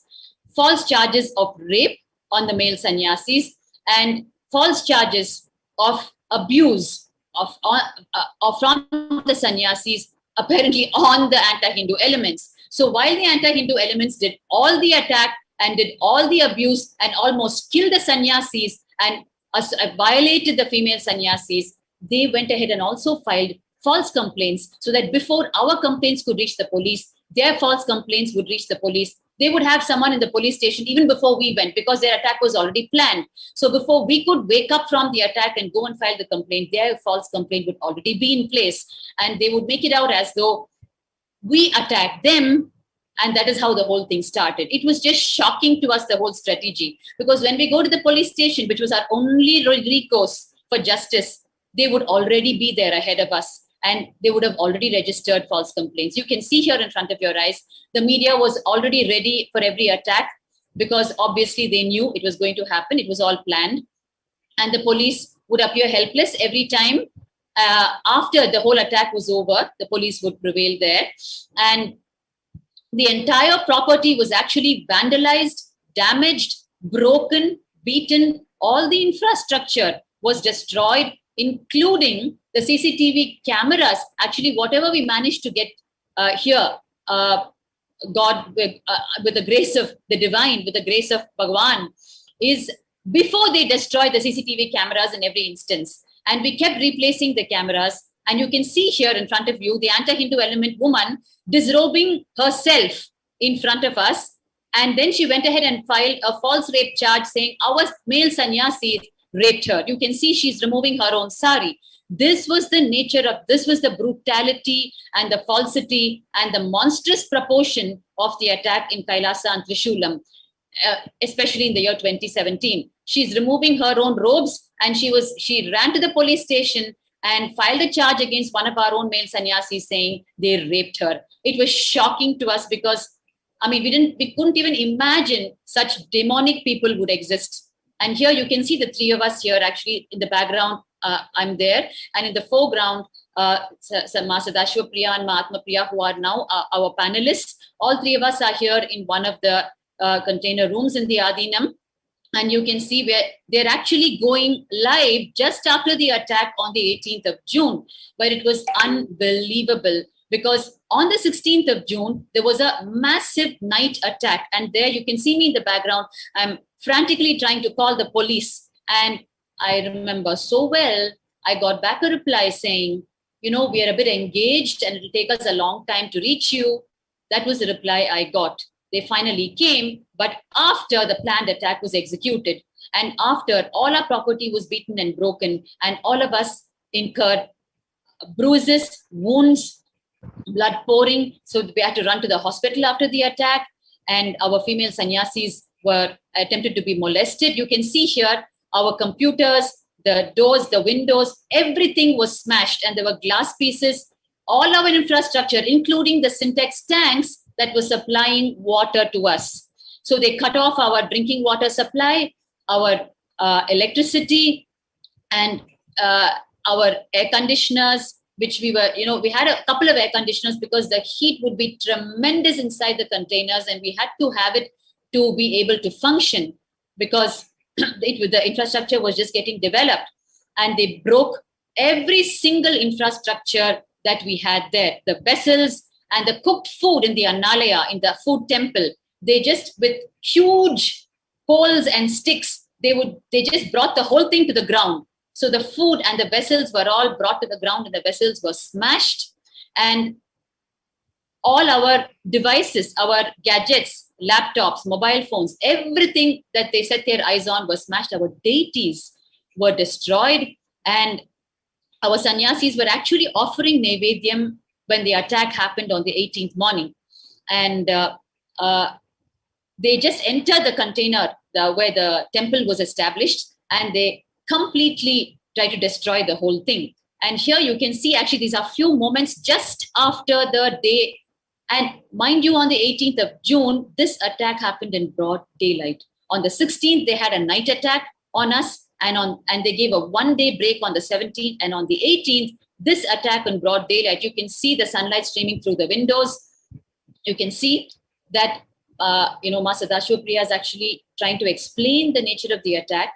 And you can see that she has incurred so many bruises. And, we just try to run helter-skelter, and our, the whole thing speaks for itself in front of your eyes.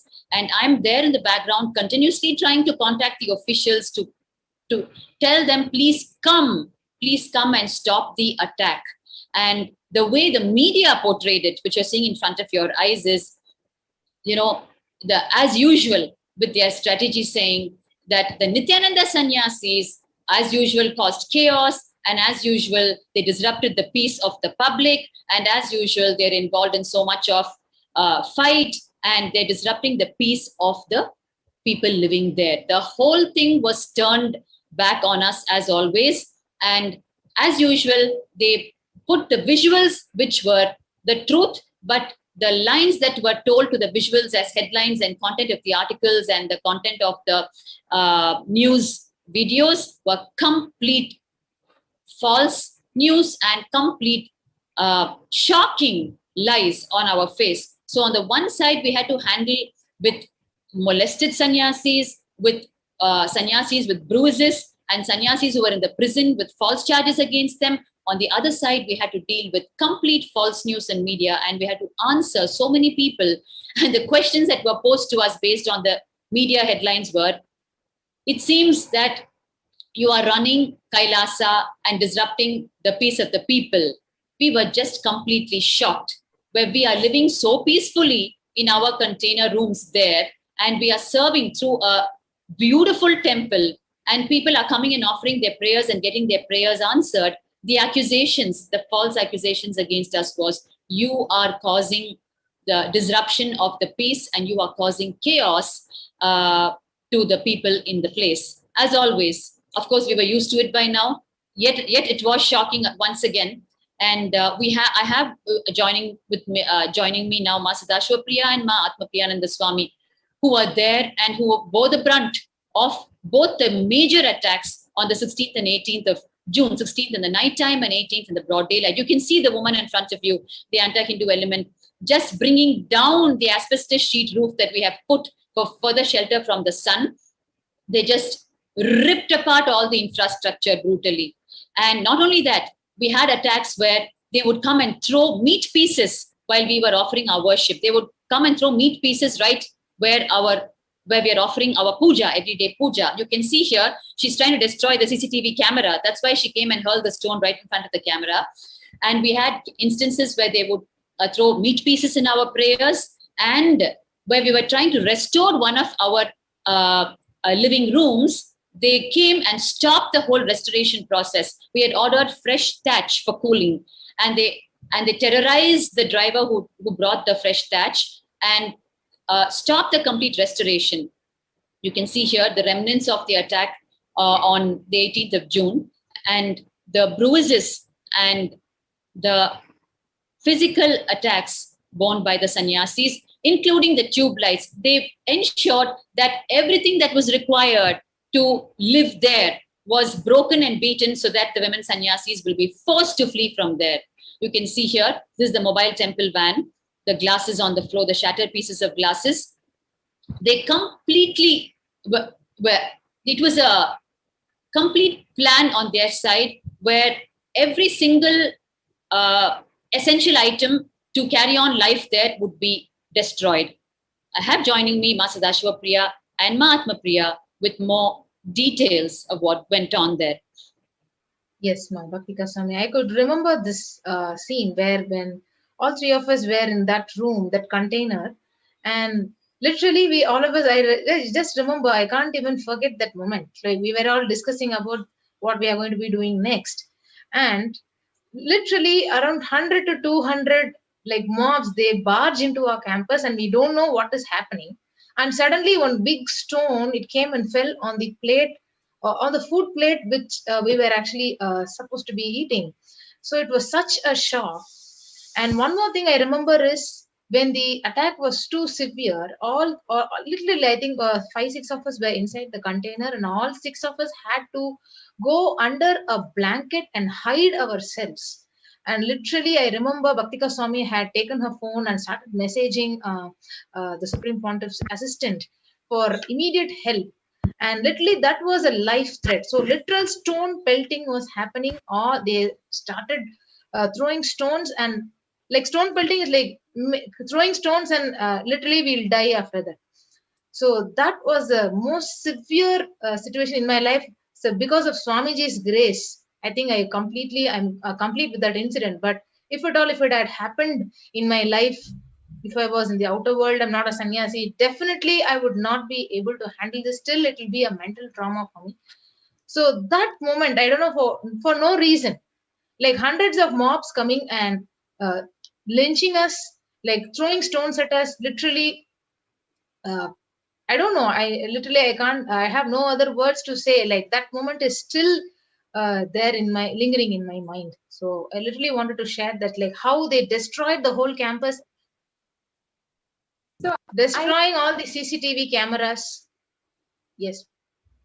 sorry to interrupt, Ma. I just wanted to narrate one incident, one time in this like series of attacks that we all had been through. Looking back, one time actually really even now it really makes me so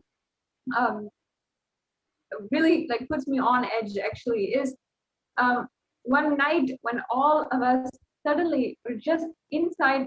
First of all, we were all outside. We're doing our normal things, either working in the publications department or working in the kitchen department, going about our normal day-to-day activities. Suddenly, I see stones flying across the arena, and like literally just in front of my face, one huge boulder-like stone was just flying. And that is the first time in my life where I have experienced violence before, but in this way, to see some people, militant forces who are actually out stoning us was just an absolute shock.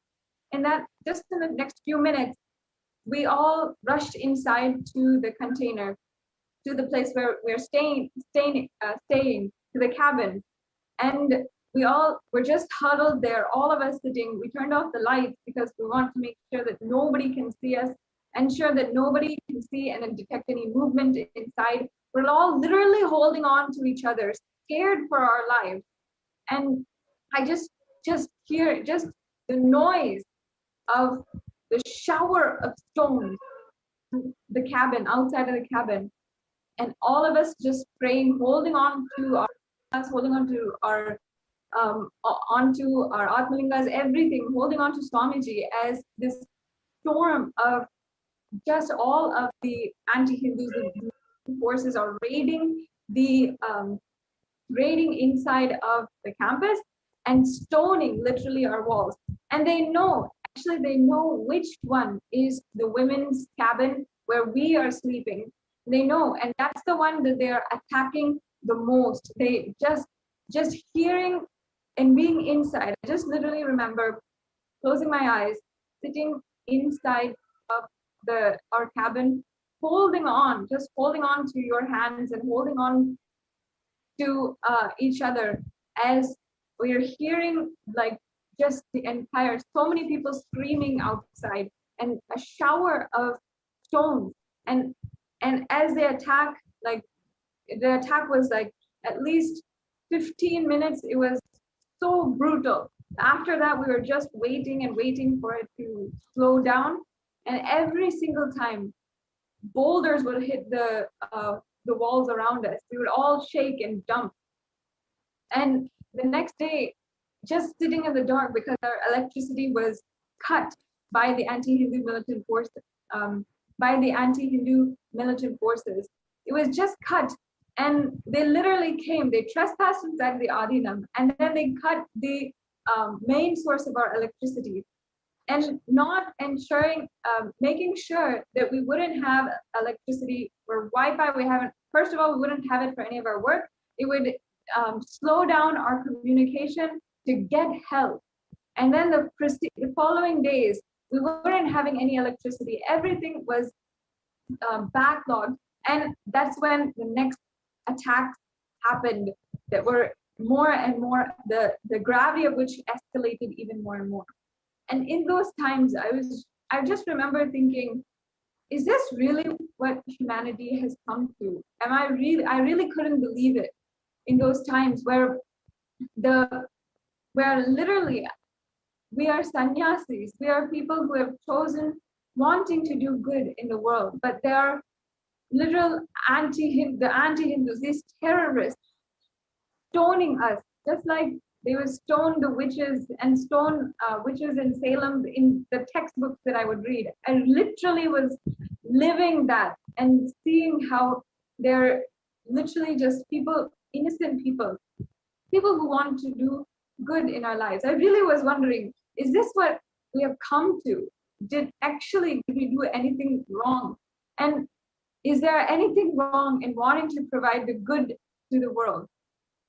As we are all standing there, sitting and holding on to each other, I was just thinking this. And in the following days, we're just, trying to go about our daily activities. The minute that the escalated attack, the big attack that happened just a few days. Yes, that was on the 18th, Mark. You remember? See, 16th of June 2017 was a night attack where the complete pelting of stones and big boulders and rods, and it came as missiles. And as you said, in the night, we were all huddling in our own containers, because if we went out, we would be killed. And so we continued to stay inside so that the destruction was kept to the infrastructure level. Because once we started getting hit physically, we were forced to run into the containers to save our own lives. And then we saw through the cracks and crevices the entire destruction of the property happening. And then they left a one-day break on the 17th, where they were strategizing for the next big attack, about which we had no clue. So while we thought we were just recuperating, and we had already filed a complaint, and we thought that things are going to be a little better and justice will prevail because we filed a complaint, what actually happened on the 17th of June was a major preparation for the attack on the 18th, which we never knew about. And in the 18th, it was a broad daylight attack, which was the most shocking. Ma Sadashivapriya, what beats me is when I think back, what gives the courage to the anti-Hindu elements to attack, to launch such a major physical, brutal, raw attack with stones, boulders, rods, wooden poles in broad daylight? What gives them the courage? This really needs to be brought to the notice of the people. So if they can muster the courage to launch such a huge attack in broad daylight, what, in your opinion, is the reason? Yes, and that day, when literally we are afraid that somebody, when we had the 18th attack in the broad daylight, as it was escalating, we saw we are literally all three of us were in the same container. We were, and we all had huddled together. We're all trying in a corner. We just got up, we ran. We're seeing all these people outside. And I remember we ran into a corner. We're holding on to each other. And Mabapika Swami, you're frantically trying to call for help, trying to get somewhere. And literally we're hearing stones there. And they also know where we are inside of the container. They were throwing stones exactly at us, exactly where we were. And all of us are so afraid. Somehow they'll get inside because they've already shattered the They've already shattered the windows. They've already broken all of our devices, everything. They've thrown stones onto our computers, our phones, everything. And we're just huddled inside of a corner. And Ma Atmapriya Swami, if you recall, the number of phone devices we had to change because of the attacks, and the number of devices we had to get new because of the attack. And see, Mother, if they can attack us in broad daylight, it only shows one thing, which is the long history of persecution on Hinduism and Hindu temples, which can very well go unquestioned, right? Where no justice will prevail. So when Bhagavan, when Swamiji is explaining in such a detailed way the history of persecution on Hinduism every day in the satsangs, when he says the brainwashing has happened, where over so many years, Hindus have been attacked, persecuted, brainwashed. So they have even lost sensitivity to the whole thing when attacks are happening, when their own temples are being grabbed today. And this is a classic example in front of our eyes, where this is a temple. The Kailasa and Trishulam is a beautiful temple, and we had such a major attack in broad daylight, which means that the attackers knew that there would be no pushback on them in any way, because the history has been set. Any attack on Hinduism and Hindu temples will go unquestioned, or it will be a brainwash investigation, and it can continue. The attacks can continue in multivarious ways. So when Bhagavan is keeping on urging the Hindus that you are brainwashed, you need to wake up and protect this enlightenment science, which is the greater science of Hinduism. It is not even a religion. It is the source of the enlightenment science to the whole humanity, which humanity needs, as it is the purpose of its own birth, right? The purpose of birth of every individual is attaining enlightenment, and Hinduism is the enlightenment science. It is not even a religion for other religions to be threatened about. So, because of the long history I of would like to justice, add one more point here. yes, Sorry for interrupting. go ahead. Yes, when you said like it was a very planned attack, so we could see like it was a day attack during the daylight, and the media already knew that the attack was going to happen. So that was the worst reality. They already knew, and when the attack was happening, it was aired in the media. So how does the media know that the attack is going to happening? So it is a complete planned attack and planned conspiracy and persecution, and there is no doubt in that. Yes, I just wanted to actually just wanted to add here. So throughout the decade, that the way, just prior to the attack, in the months, I'm sure Bhaktika Swami will definitely agree, how we were treated as women sannyasis in the Adinam, before even these attacks. I honestly can say I've never been publicly harassed just going about my daily life as I was in that Adinam. How hostile they were even from the beginning. So many men just crowding around the Adinam and harassing us and literally throwing stones at us. I welcome you all with my love and respect. Let you all open all your three eyes. You can see they just entered in hundreds. The anti-Hindu forces entered in hundreds into the campus and just completely brutally started throwing stones, smashing the infrastructure. It was like actually, Ma, their whole aim is to, if you see the attack, they're first attacking the CCTV camera. Their whole aim is to break and damage the property, number one, and leave no evidence, and publish their false narrative. Stories. So that is why even before the anti-Hindu elements arrive at the spot, the media is ready over there. So they all go hand in hand, and the police also is ready. So this is happening not just in one of the ecosystems. This has been a systematic way. Strategically, this is what they've been doing in all the ecosystems over the decade. If you take any attack, media comes and stands in the first before even the perpetrators come, and then the police comes and they stand as a witness to watch the whole thing. And then the anti-Hindu elements and new Hindu groups come and attack us, displace us, torture us, and make us shiver. So this has been a continuous strategic way how these anti-Hindu elements are attacking us over last 10 years.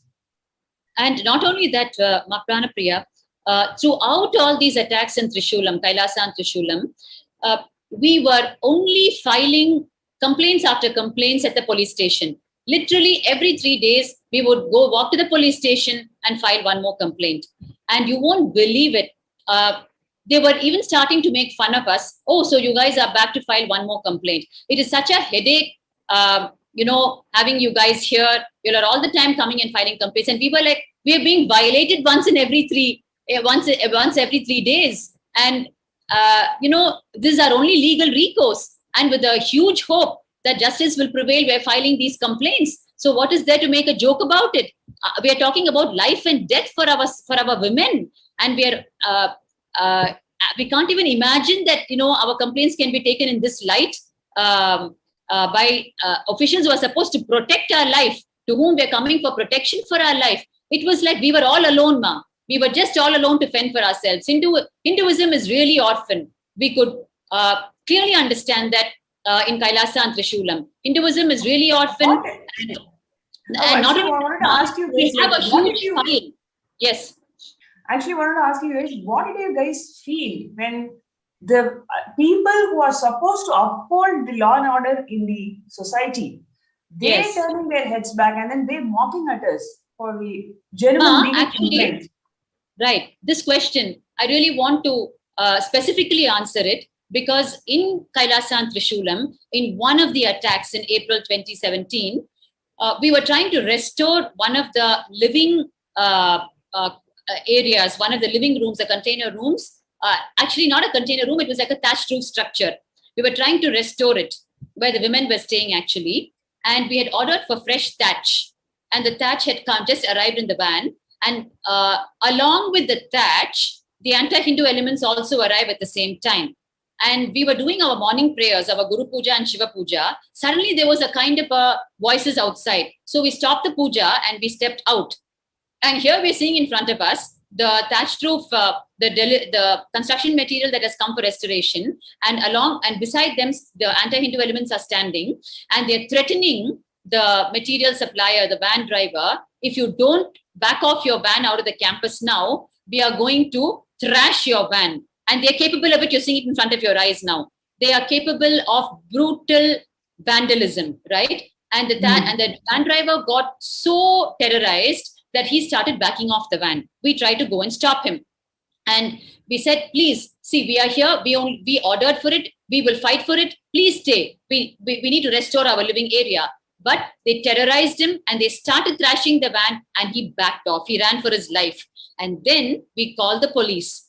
And by the time we could get them to even register a complaint, finally, Ma, the answer to your question is, I felt, till then I thought, it's like they'll be like a father figure to us to protect us. But when we saw their response and we had to fight so much, finally we told them one statement. If anything happens to us, if the roof collapses on our head because we've not restored this living space, we will file a direct complaint against you all that because of you, because of the negligence, when we try to file a complaint, we are dead today. When we made that ultimatum statement, only then they even were willing to register the complaint. When we told them that we might die if the roof collapses, and we will tell that they're responsible for it because they stopped the restoration of the living quarters, and we are helpless now, we're choiceless. When it came to that, they were even willing to register the complaint. So the feeling that we had, the people who are supposed to protect us, the officials who are supposed to protect our life, when they were so joking on one side, not willing to register complaints on one side, telling us that we were a headache coming and filing continuous complaints. Why were we filing continuous complaints? Because continuous attacks were happening and we don't have any other recourse. We don't beat back. We are non-violent people, right? So our only legal recourse and hope for life and for service to mankind is filing police complaints and hoping that the police will take care of the attackers. But unfortunately, even before we would go, they would be registering complaints from the attackers themselves, false complaints that we raped them, false complaints that we abused them, and false complaints that we are disrupting their peaceful life. Whereas they were disrupting our prayers, they were throwing meat pieces onto our prayer rooms, they were vandalizing our property. You can see the violence on this lady's face, ma. One of the main women who used to continuously go and lodge false complaints against us. And it is like around 30-40 people moving the whole cars and just turning it upside down. It's like literally making us feel we don't have any other choice. We just have to displace from that very ecosystem to save our lives, to protect our property, to protect anything for that matter. Because nobody is allowed to help. The legal bodies are not helping. Yes. Anybody who comes to rescue us, they are being attacked. So what do they really want? They just want us to get displaced from the place. That's it. Yes, Mama Pranapriya, you will not believe the venomous ways they tried. You can see in front of your eyes, in addition to the vandalized property pieces, you can also see garbage, right, in the campus. One of the main strategies of the anti-Hindu elements was continuously toss garbage over the compound wall.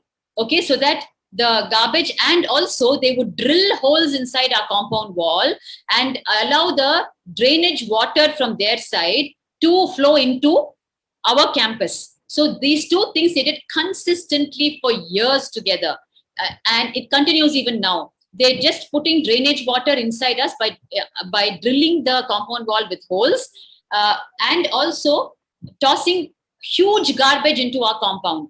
And that will breed so many mosquitoes. And we used to run to the municipality, to the corporation, whichever official, to ask for relief from this. And we begged them for months and years and asked them to come and place bins. And actually, when we wrote letters that we are going to contact dengue fever, we're going to contact malaria, when we started telling them the reality of our lives, they finally came and placed 2 bins on the side of the people, on the side of the anti-Hindu elements. But the anti-Hindu elements didn't even touch the bins. They continued to toss the garbage over our compound wall. Then we once again ran to the officials and said, "Sir, please, you need to come and tell them to use the garbage can."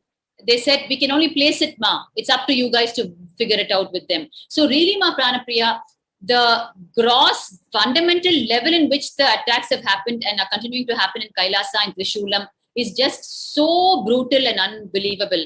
Right from the filling our place with garbage, allowing their sewage water to enter into our campus by drilling holes in the compound wall and coming and disrupting. I mean, multi-dimensional attack to displace us from that place somehow. Like you were saying. Oh, yes, go ahead, ma'am. Yes, Ma. I was also going to say, I wanted to mention also the amount of effort, time, energy that while we were establishing the Adinam under the guidance of the Supreme Pontiff of Hinduism, how much it took to clean, first of all, the area, to ensure that it was a livable place. Millions of dollars put into, bringing emergency tractors, everything, cranes, in order to make sure that the Adinam was a well-established place and we can start doing good for the community. If I can mention that this place was especially targeted by the neo-Hindu militant forces and the anti-Hindu terrorist forces for forced conversion, for using victims, helpless Hindu victims, in their drug trafficking rings, and also their child sex and sexual abuse trafficking rings. All of these crimes were so prevalent there, and the Supreme Pontiff of Hinduism, all he wanted was to bring a Hindu society, Hindu ecosystem there, which would ultimately benefit and start to heal the Hindus who are living there, start to bring, enrich each and every one of the Hindus, and start enriching each and every one, allowing them to reclaim their Hindu identity and recover from the amount of years of oppression by the anti-Hindus and the neo-Hindutva terrorist forces who have been residing and oppressing them there for years. And the Supreme Pontiff of Hinduism actually had invested so much time, energy, so much millions of dollars into establishing this Adinam. And the extent they went into trying to displace us, literally so much they did to move us out. All of us women, knowing that we are women, launching attacks and sending in their leaders, sending in the terrorist forces to gang rape and rape some of our sister sannyasis and brutally destroy the campus. Everything was to destroy the effort of the Supreme Pontiff of Hinduism, destroy and ultimately eliminate the work that he is doing to revive Kailasa and revive Sanatana Hindu Dharma through Kailasa in this area. And ultimately we can see that no matter how they tried, the Supreme Pontiff of Hinduism has done everything to ensure, to protect himself, to protect all of us.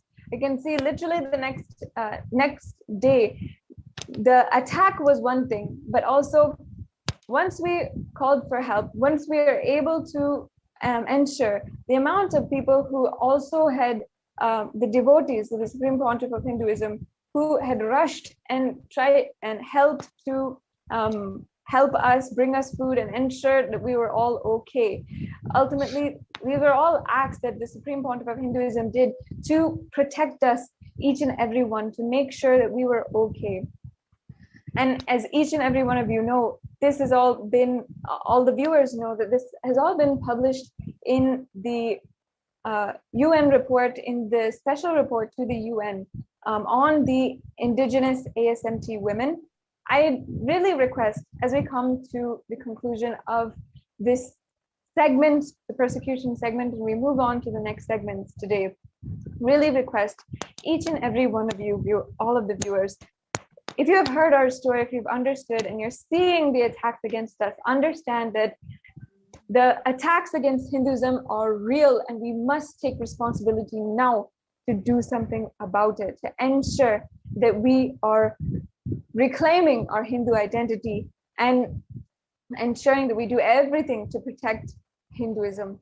I request each and every one of you to share the link in the scroll below of where the UN has recognized officially the persecution against the Supreme Pontiff of Hinduism and all of the indigenous women of Kailasa. Once again, please share. This is a humble request to share with all of the viewers. If you have heard our story, the stories of victims and the stories of people, the women of Kailasa, and how much it pains us to see the Supreme Pontiff of Hinduism undergo 10,000 times more than each and every one of us. Please share this link that is scrolling now below and make sure, if you're a practicing Hindu, if you are a sympathizing Hindu, if you're even just a curious viewer who wants to know more, please go to the link, share with your family and friends, and let us take responsibility now to protect Sanatana Hindu Dharma, protect the revival of Kailasa that the Supreme Pontiff of Hinduism is doing. I welcome all of the viewers to stay tuned for the next segment of today's program. I hope you heard the stories that we would like to share, and please take a few minutes now to share, and we'll get right back with you for today's program.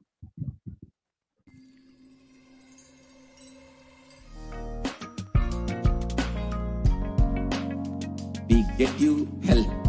We get you ability to build beautiful relationships in your life. We get you direct spiritual support, and we make sure you become wealthy.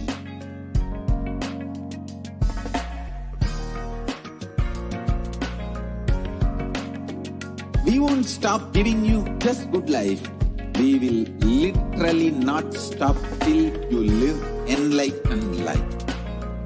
Manifesting the state of Paramashiva, space of Paramashiva, powers of Paramashiva, being of Paramashiva.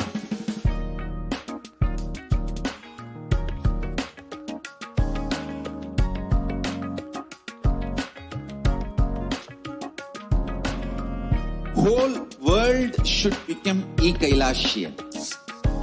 I want the whole world to know Hindus have something great to contribute to the world.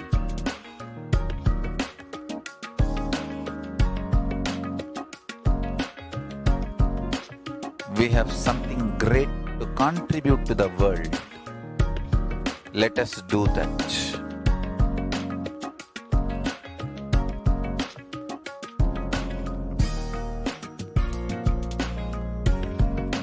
E-Kailasa is proper customized spiritual service helping you to identify your root patterns of suffering. We have perfected the science of helping every individual from every cultural, religious, nationality background.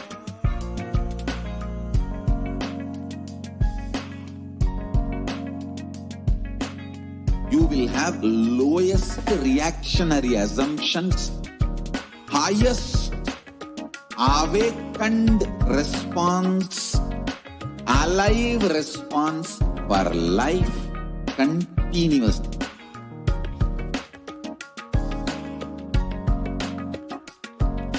E-Kailasa is enlightenment ecosystem, literally enlightenment itself in your own home, wherever you are.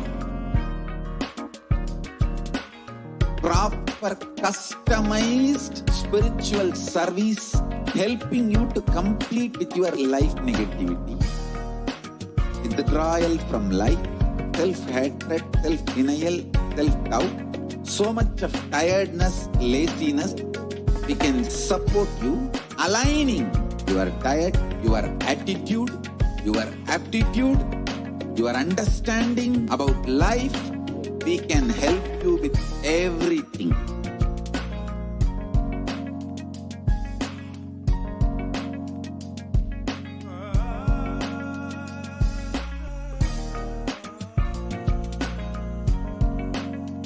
If you are interested in enlightenment, we will immediately bring this to you.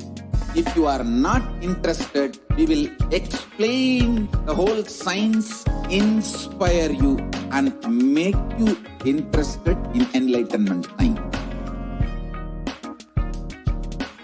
We need to cater this enlightenment science to the whole world wherever they are, because enlightenment is the birthright of all human beings.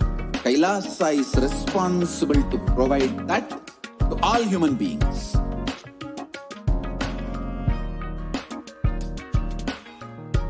Kailasa is the totality of the knowledge I received from my gurus and practice manifested in my life, perfected by teaching millions of people from all cultures, time zones, backgrounds, genders, nationality, race, from every creed.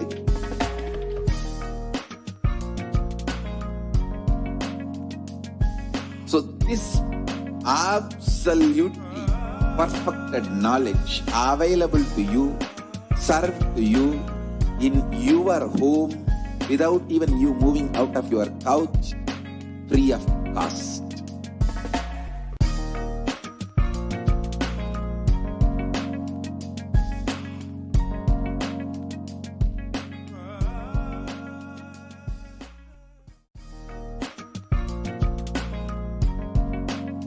We get you health. We get you ability to build beautiful relationships in your life. We get you direct spiritual support and we make sure you become wealthy.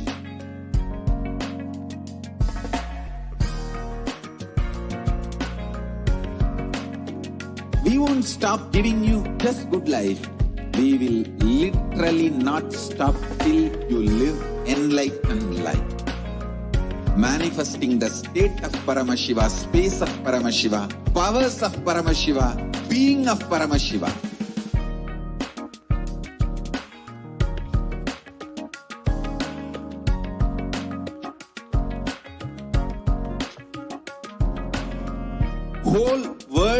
should become Kailasians. I want the whole world to know Hindus have something great to contribute to the world.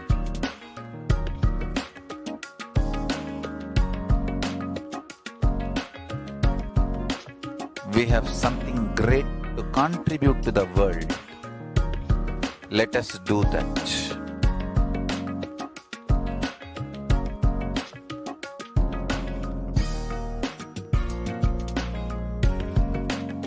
Kailasa is proper customized spiritual service helping you to identify your root patterns of suffering. We have perfected the science of helping every individual from every cultural, religious, nationality background.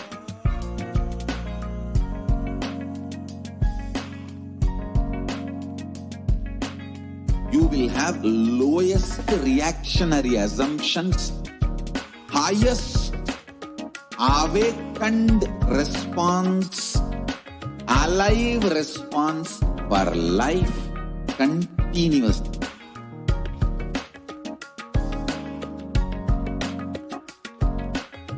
Kailasa is enlightenment ecosystem, literally enlightenment itself in your own home, wherever you are.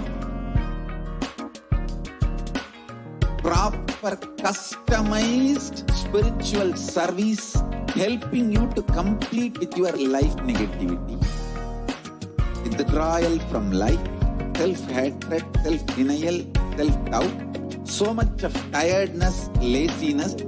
We can support you aligning your diet, your attitude, your aptitude, your understanding about life. We can help you with everything.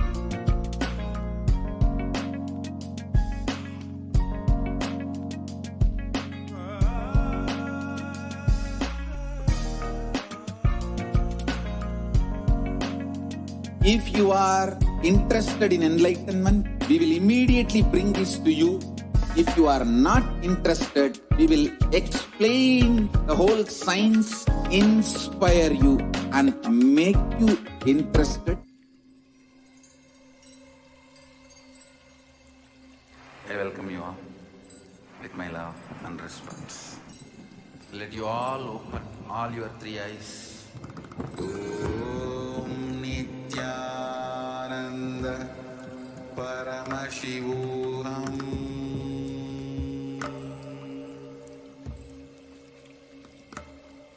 Om Nithyananda Paramashivoham.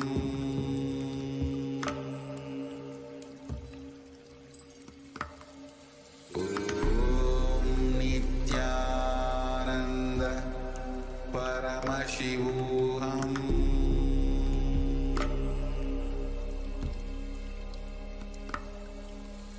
Om Nithyananda Paramashivoham. Om Nithyananda Paramashivoham.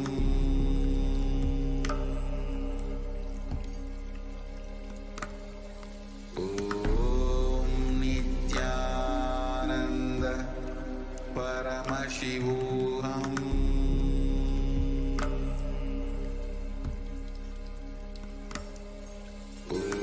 Om Nithyananda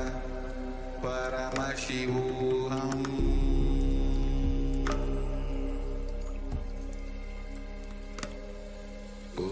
Om Nithyananda Paramashivoham.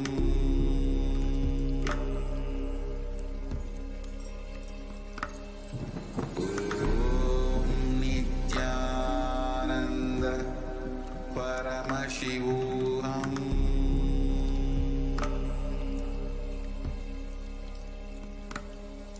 Om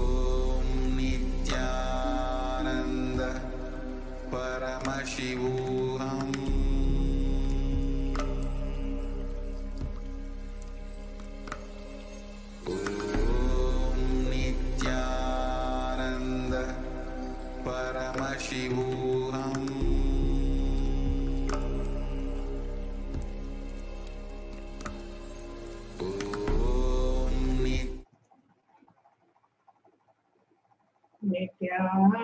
Nithyanandam Paramasukadam Kevalam Jnanamurtim Dvandvatitam Gaganadrisam Tattvamasyaadilaksham Ekam Nityam Vimalamachalam Sarvadi Sakshibhutam Bhavatītam Triguna-rahitam Sadgurum tam namami. Nithyanandam, welcome on and on for the next segment of today's program.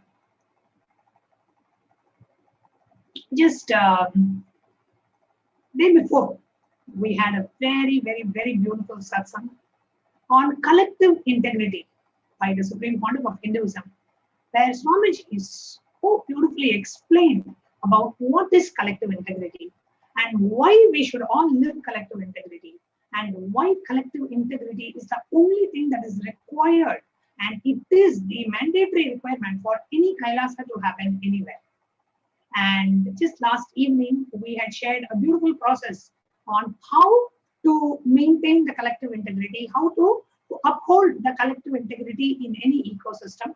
The step-by-step process was shared in the program that we had last night. And one of the other things that the Supreme Pontiff of Hinduism had told was to have a Vakyartha Sadas on collective integrity.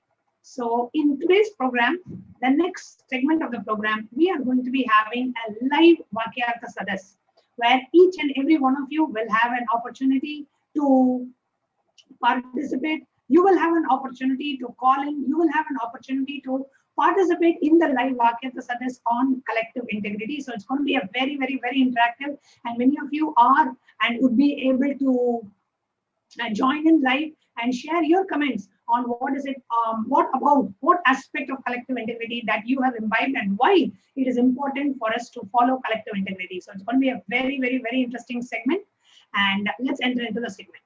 So first, we would like to start off with just giving a gist on about collective integrity, what the Supreme Pontiff had shared in the satsang that we had yesterday. So we will be sharing the gist from the satsang.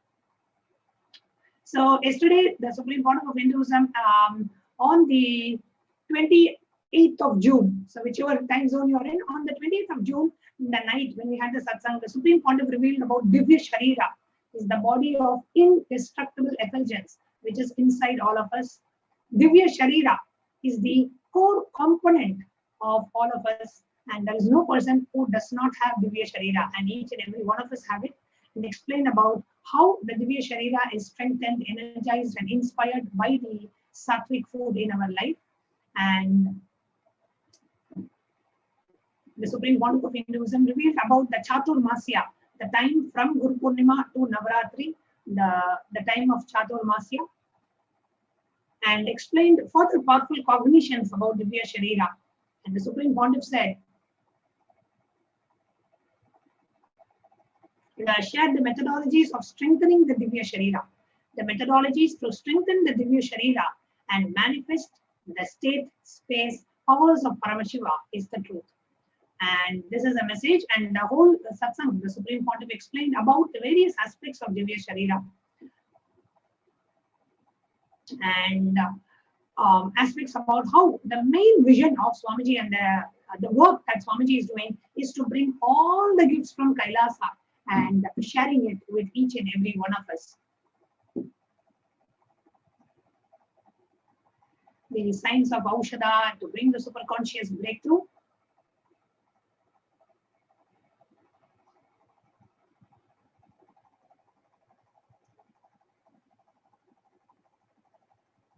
Now, for any disease, the cure needed for the disease is a conscious energy which needs to be inserted into our body and can be transformed or can be programmed into any herb, and that herb can be given to cure you. And the whole science of Aushadha, Swamiji had shared how Raghuti Yogi used to give that reveal the whole science of Aushadha. Then Swamiji went into the whole concept of the collective integrity. And the context, before we understand about collective integrity, Swamiji shared how, unfortunately, Hindus neither understood nor recognized all this due to the continuous persecution, genocide done on them, and all the knowledge destroyed. Hindus have been made to lose confidence on the knowledge, and after a few generations of brainwashing, Hindus even feel all this is false and even attack the Hindu gurus who try to revive these great truths. If some part of your own body destroys your own body, it is like an autoimmune disorder, the HIV virus.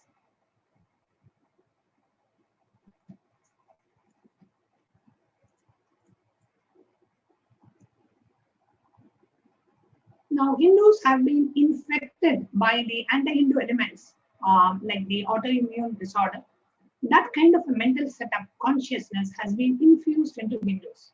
Unfortunately, after hundreds of years of persecution and making sure all this knowledge is not available to common Hindus, the signs are all made to look like a myth.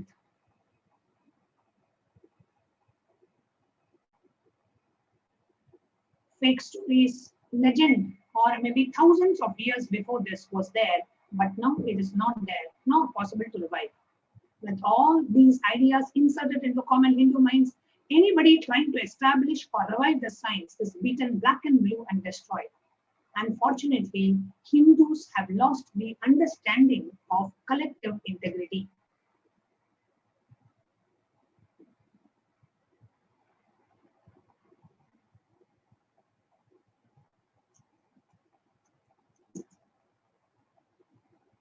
If a ship has to stay afloat, all the mechanisms in the ship needs to be integrated. If a ship has to stay afloat, all the mechanisms in the ship need to stay integrated.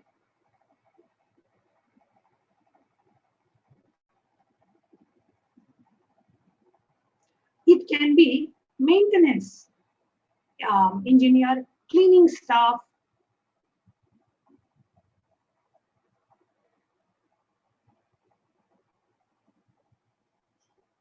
captain, all the equipment fixed, all the machineries and all human beings have to be integrated for a ship to stay afloat.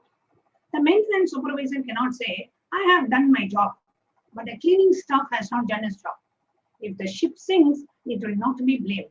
If he thinks like this, he is a fool, because if the ship sinks, he is also going to die, not only lose his job, but his life. A maintenance engineer cannot think, I have done my job, but the fuel engineer or the cleaning person has not done his job. Let others do or don't do what is there for me. That level of integrity is not enough for the ship to stay afloat. Sometimes, with the people in the ship, one side the maintenance team enjoys, the other side the maintenance team failing. So if the water comes in, the whole ship will sink and all of you are going to die. Hindus lack this understanding in every level. In the modern day, everyone says, I have done my best, but others are not doing. What can I do? I have seen this typical old same narrative, whether it comes to reclaiming the political legitimacy of Hindus or reclaiming the temples or reclaiming their religious organizations or religious freedom or any guru's organization running. Any Hindu not living under a Hindu constitution and a Hindu law is a slave. This is the definition of a slave. If you are living in a place where the Vedagamas is the constitution and Manusmriti is the jurisprudence, you can freely declare you are a nation with the freedom to practice Hinduism. Anyone lives anywhere else, you are a slave. At least realize it. Wake up to the truth. Reality, what you should do, I don't know, but at least be clear about it. You need to ask them, why are you living a slavery life? Why don't you have religious freedom? Why your temples are not under your control?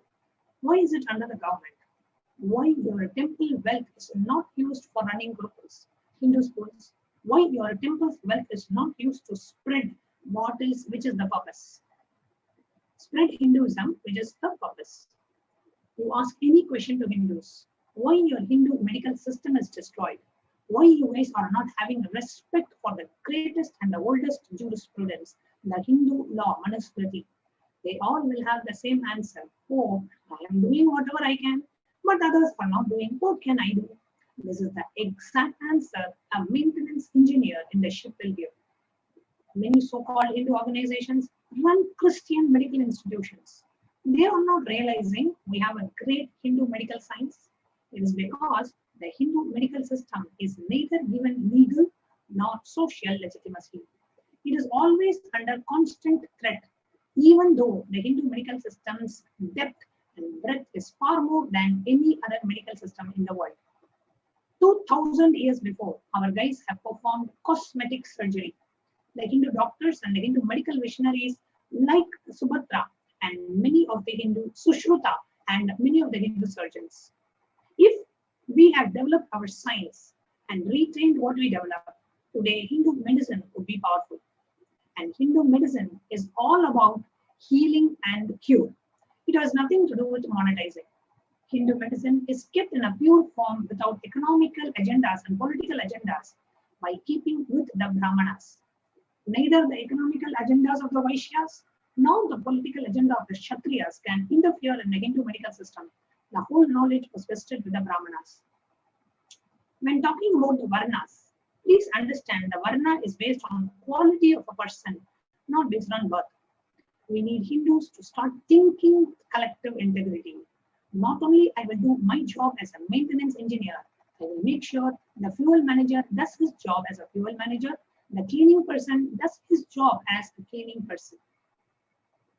We need that kind of an ecosystem for Hinduism to be revived. I decided very clearly that can only be done in a place where we have political legitimacy and political sovereignty. With the grace of Paramashiva, I got a place, maybe small, but I got a place for the Hindu nation, Kailasa. Only in this place, the collective integrity ecosystem can be built. The maintenance engineer spends 60% of his working time on this job and 40% supervising other teams, so the ships stay afloat.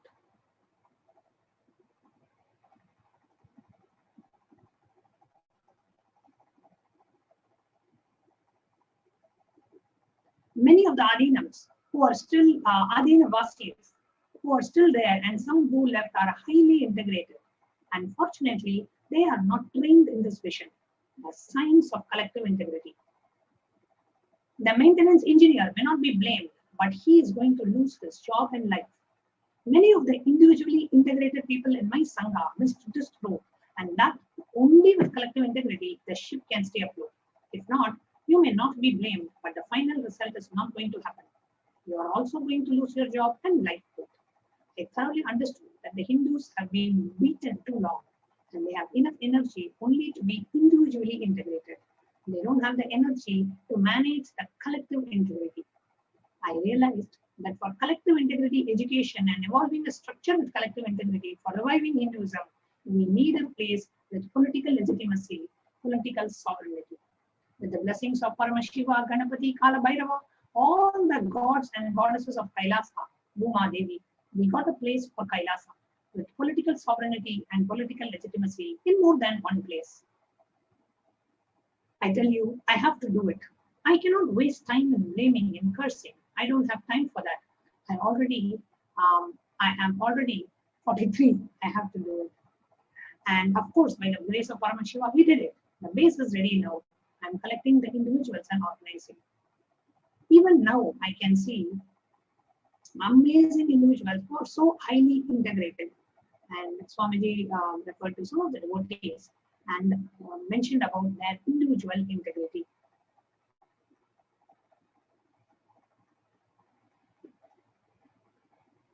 Now, the major 100 problems of the Hindus, if you list, their temples are not in their hands. All the income in the temples for spreading Hinduism is not used for that purpose. All the wealth dedicated and donated for Hinduism by their ancestors is not used for that purpose. I am not talking about one state or country. I don't interfere in any country's internal administration. I am talking to all Hindus to wake up to wherever you are suffering slavery, whether it is political slavery or the persecution Hindus are suffering or not, having religious freedom to have their religious places under their control. Practice their religion as per the agamas. The religious scriptures describe not able to hold the religious belt under them. You ask any question or any problem to any Hindu thinkers, think tanks, common Hindu, and why the Hindu gurus are being attacked through hate speech and why systematically Hindu organizations are being pulled down and the Hindus are keeping quiet. Many of the wealth dedicated by the ancestors to revive and maintain Hindu arts, Hindu medicine, spiritual truths is not being used. Hindu gurus are attacked to destroy Hinduism because they promote Hinduism or they are defending and promoting Hinduism. They are attacked and the Hindus are not waking up. List the top 100 problems of Hindus getting cyberbullied. All the major social media organizations are anti-Hindu, racist. So much cyberbullying, racist attacks on Hindus. They don't have temples under their controls. Their gurus are attacked left, right, and center every day. One is pulled down with lawfare, false accusations, hate speech, very systematically. List all the 100 problems of Hindus and ask everyone. They will say, I am doing whatever I can, but others are not doing. What can we do? We need Hindu leaders who understand this collective integrity truth. Even if you have only 10 people, and if you're able to make the whole team integrated, your Kailasa will be successful. You can be the head of Kailasa, and it will be successful. In every level, I have to do my responsibility. In my responsibility, in my things to do list, the first and the foremost priority is to bring all the great superconscious gifts from Kailasa and share it with you. As I told, strengthening your Divya Sharira with the right methodologies, making your body sattvic through yoga, right aushadha and the sattvic food, and making your mind sattvic and powerful through completion and clutching, Nirvikalpa Samadhi, and making your consciousness powerful by the sattvic Paramashivananda, introducing literally the conscious existence of Paramashiva. You just know Paramashiva is alive and he is in me. And he is sitting alive, blissful with this Virat Swarupa. And the Supreme Pontiff continued to say that my first and foremost responsibility and the first priority is to bring these great gifts to all of you, share it with all of you, making all of you enlightened and enjoy. My second integrity, my second priority is making all the Sangha people who have given their life to me understand the great truth of collective integrity. One of the, and Swamiji continued to share about collective integrity, not selective or individual integrity. Individual integrity is good, but it is collective integrity only that can keep the ship afloat and successful. My second responsibility is making my Sangha, Kailasa, all the people who gave their life to me, who gave their individual integrity to me, realize collective integrity's importance. I think in all our ashrams, in every room, we should put a small board. Collective integrity keeps the ship afloat, not just individual integrity.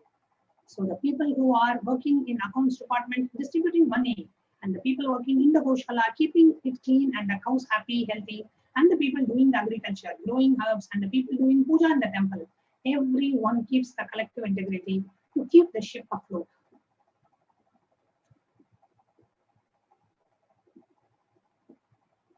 In all our ashrams, temples, monasteries, gurukuls, we should have a clear board in every hall, every room, even in devotee's house, living like extended Kailasa. It is collective integrity that makes your life and Kailasa successful. People who can make collective integrity successful are the leaders, working with others, whatever needs to be done, making it happen.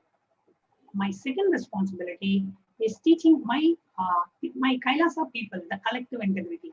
The third is making the Hindus aware how they are being cheated, exploited, destroyed, hit, and persecuted.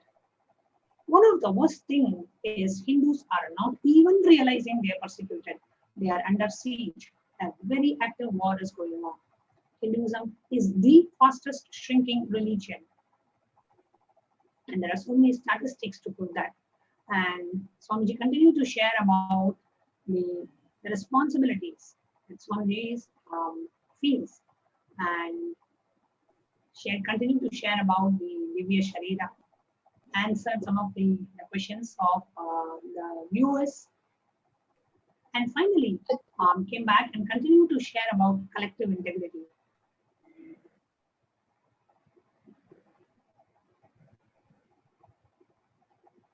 Actually, there is no manual. You need to start working with people, listening, bringing completion with yourself and others, building a team. We have a process manifesting everyone's reality that used to be in the syllabus in the 4th level of the Inner Awakening program.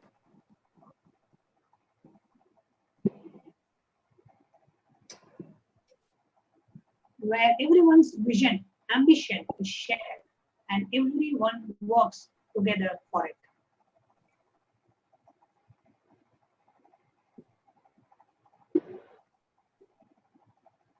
That should become the collective vision of any Kailasa ecosystem. Any Kailasa where the collective integrity becomes the ecosystem, that Kailasa will be successful. Maybe you all can think about collective integrity and have a Vakyartha Sadas about collective integrity. Not having collective integrity is the sole source, reason for all the problems of Hindus. Any Kailasa brings collective integrity will be successful and solve all the problems of Hindus. When collective integrity is brought, everyone will be successful.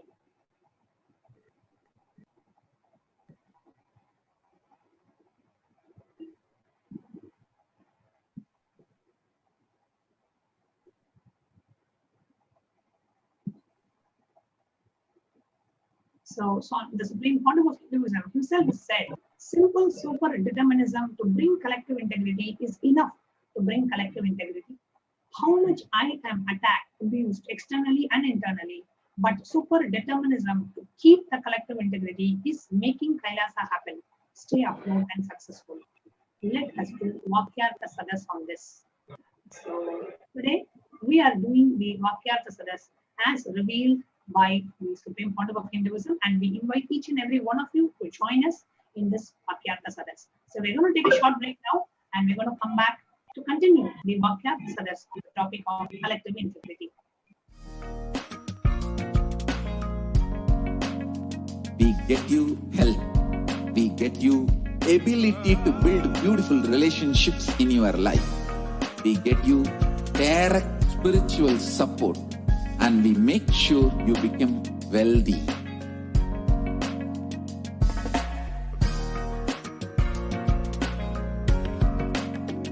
We won't stop giving you just good life.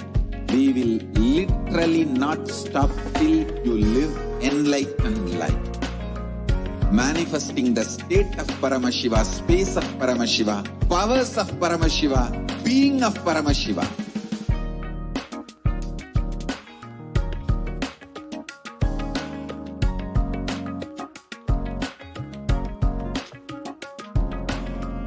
Whole world should become e-Kailasians.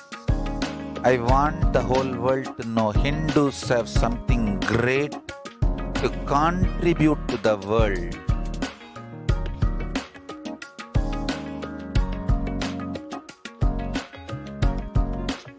We have something great to contribute to the world. Let us do that.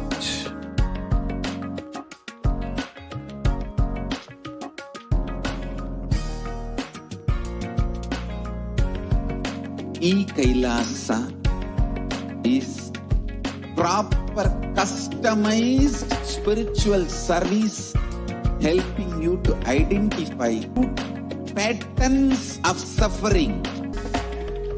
We have perfected the science.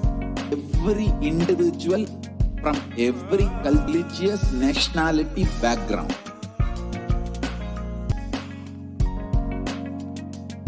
will have lowest reactionary assumptions, highest awakened response, alive response for life.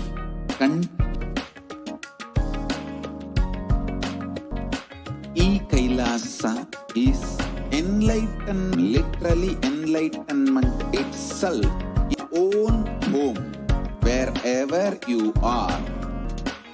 Proper customized service helping you to complete with your negativity. Nithyananda. Welcome back, dear viewers.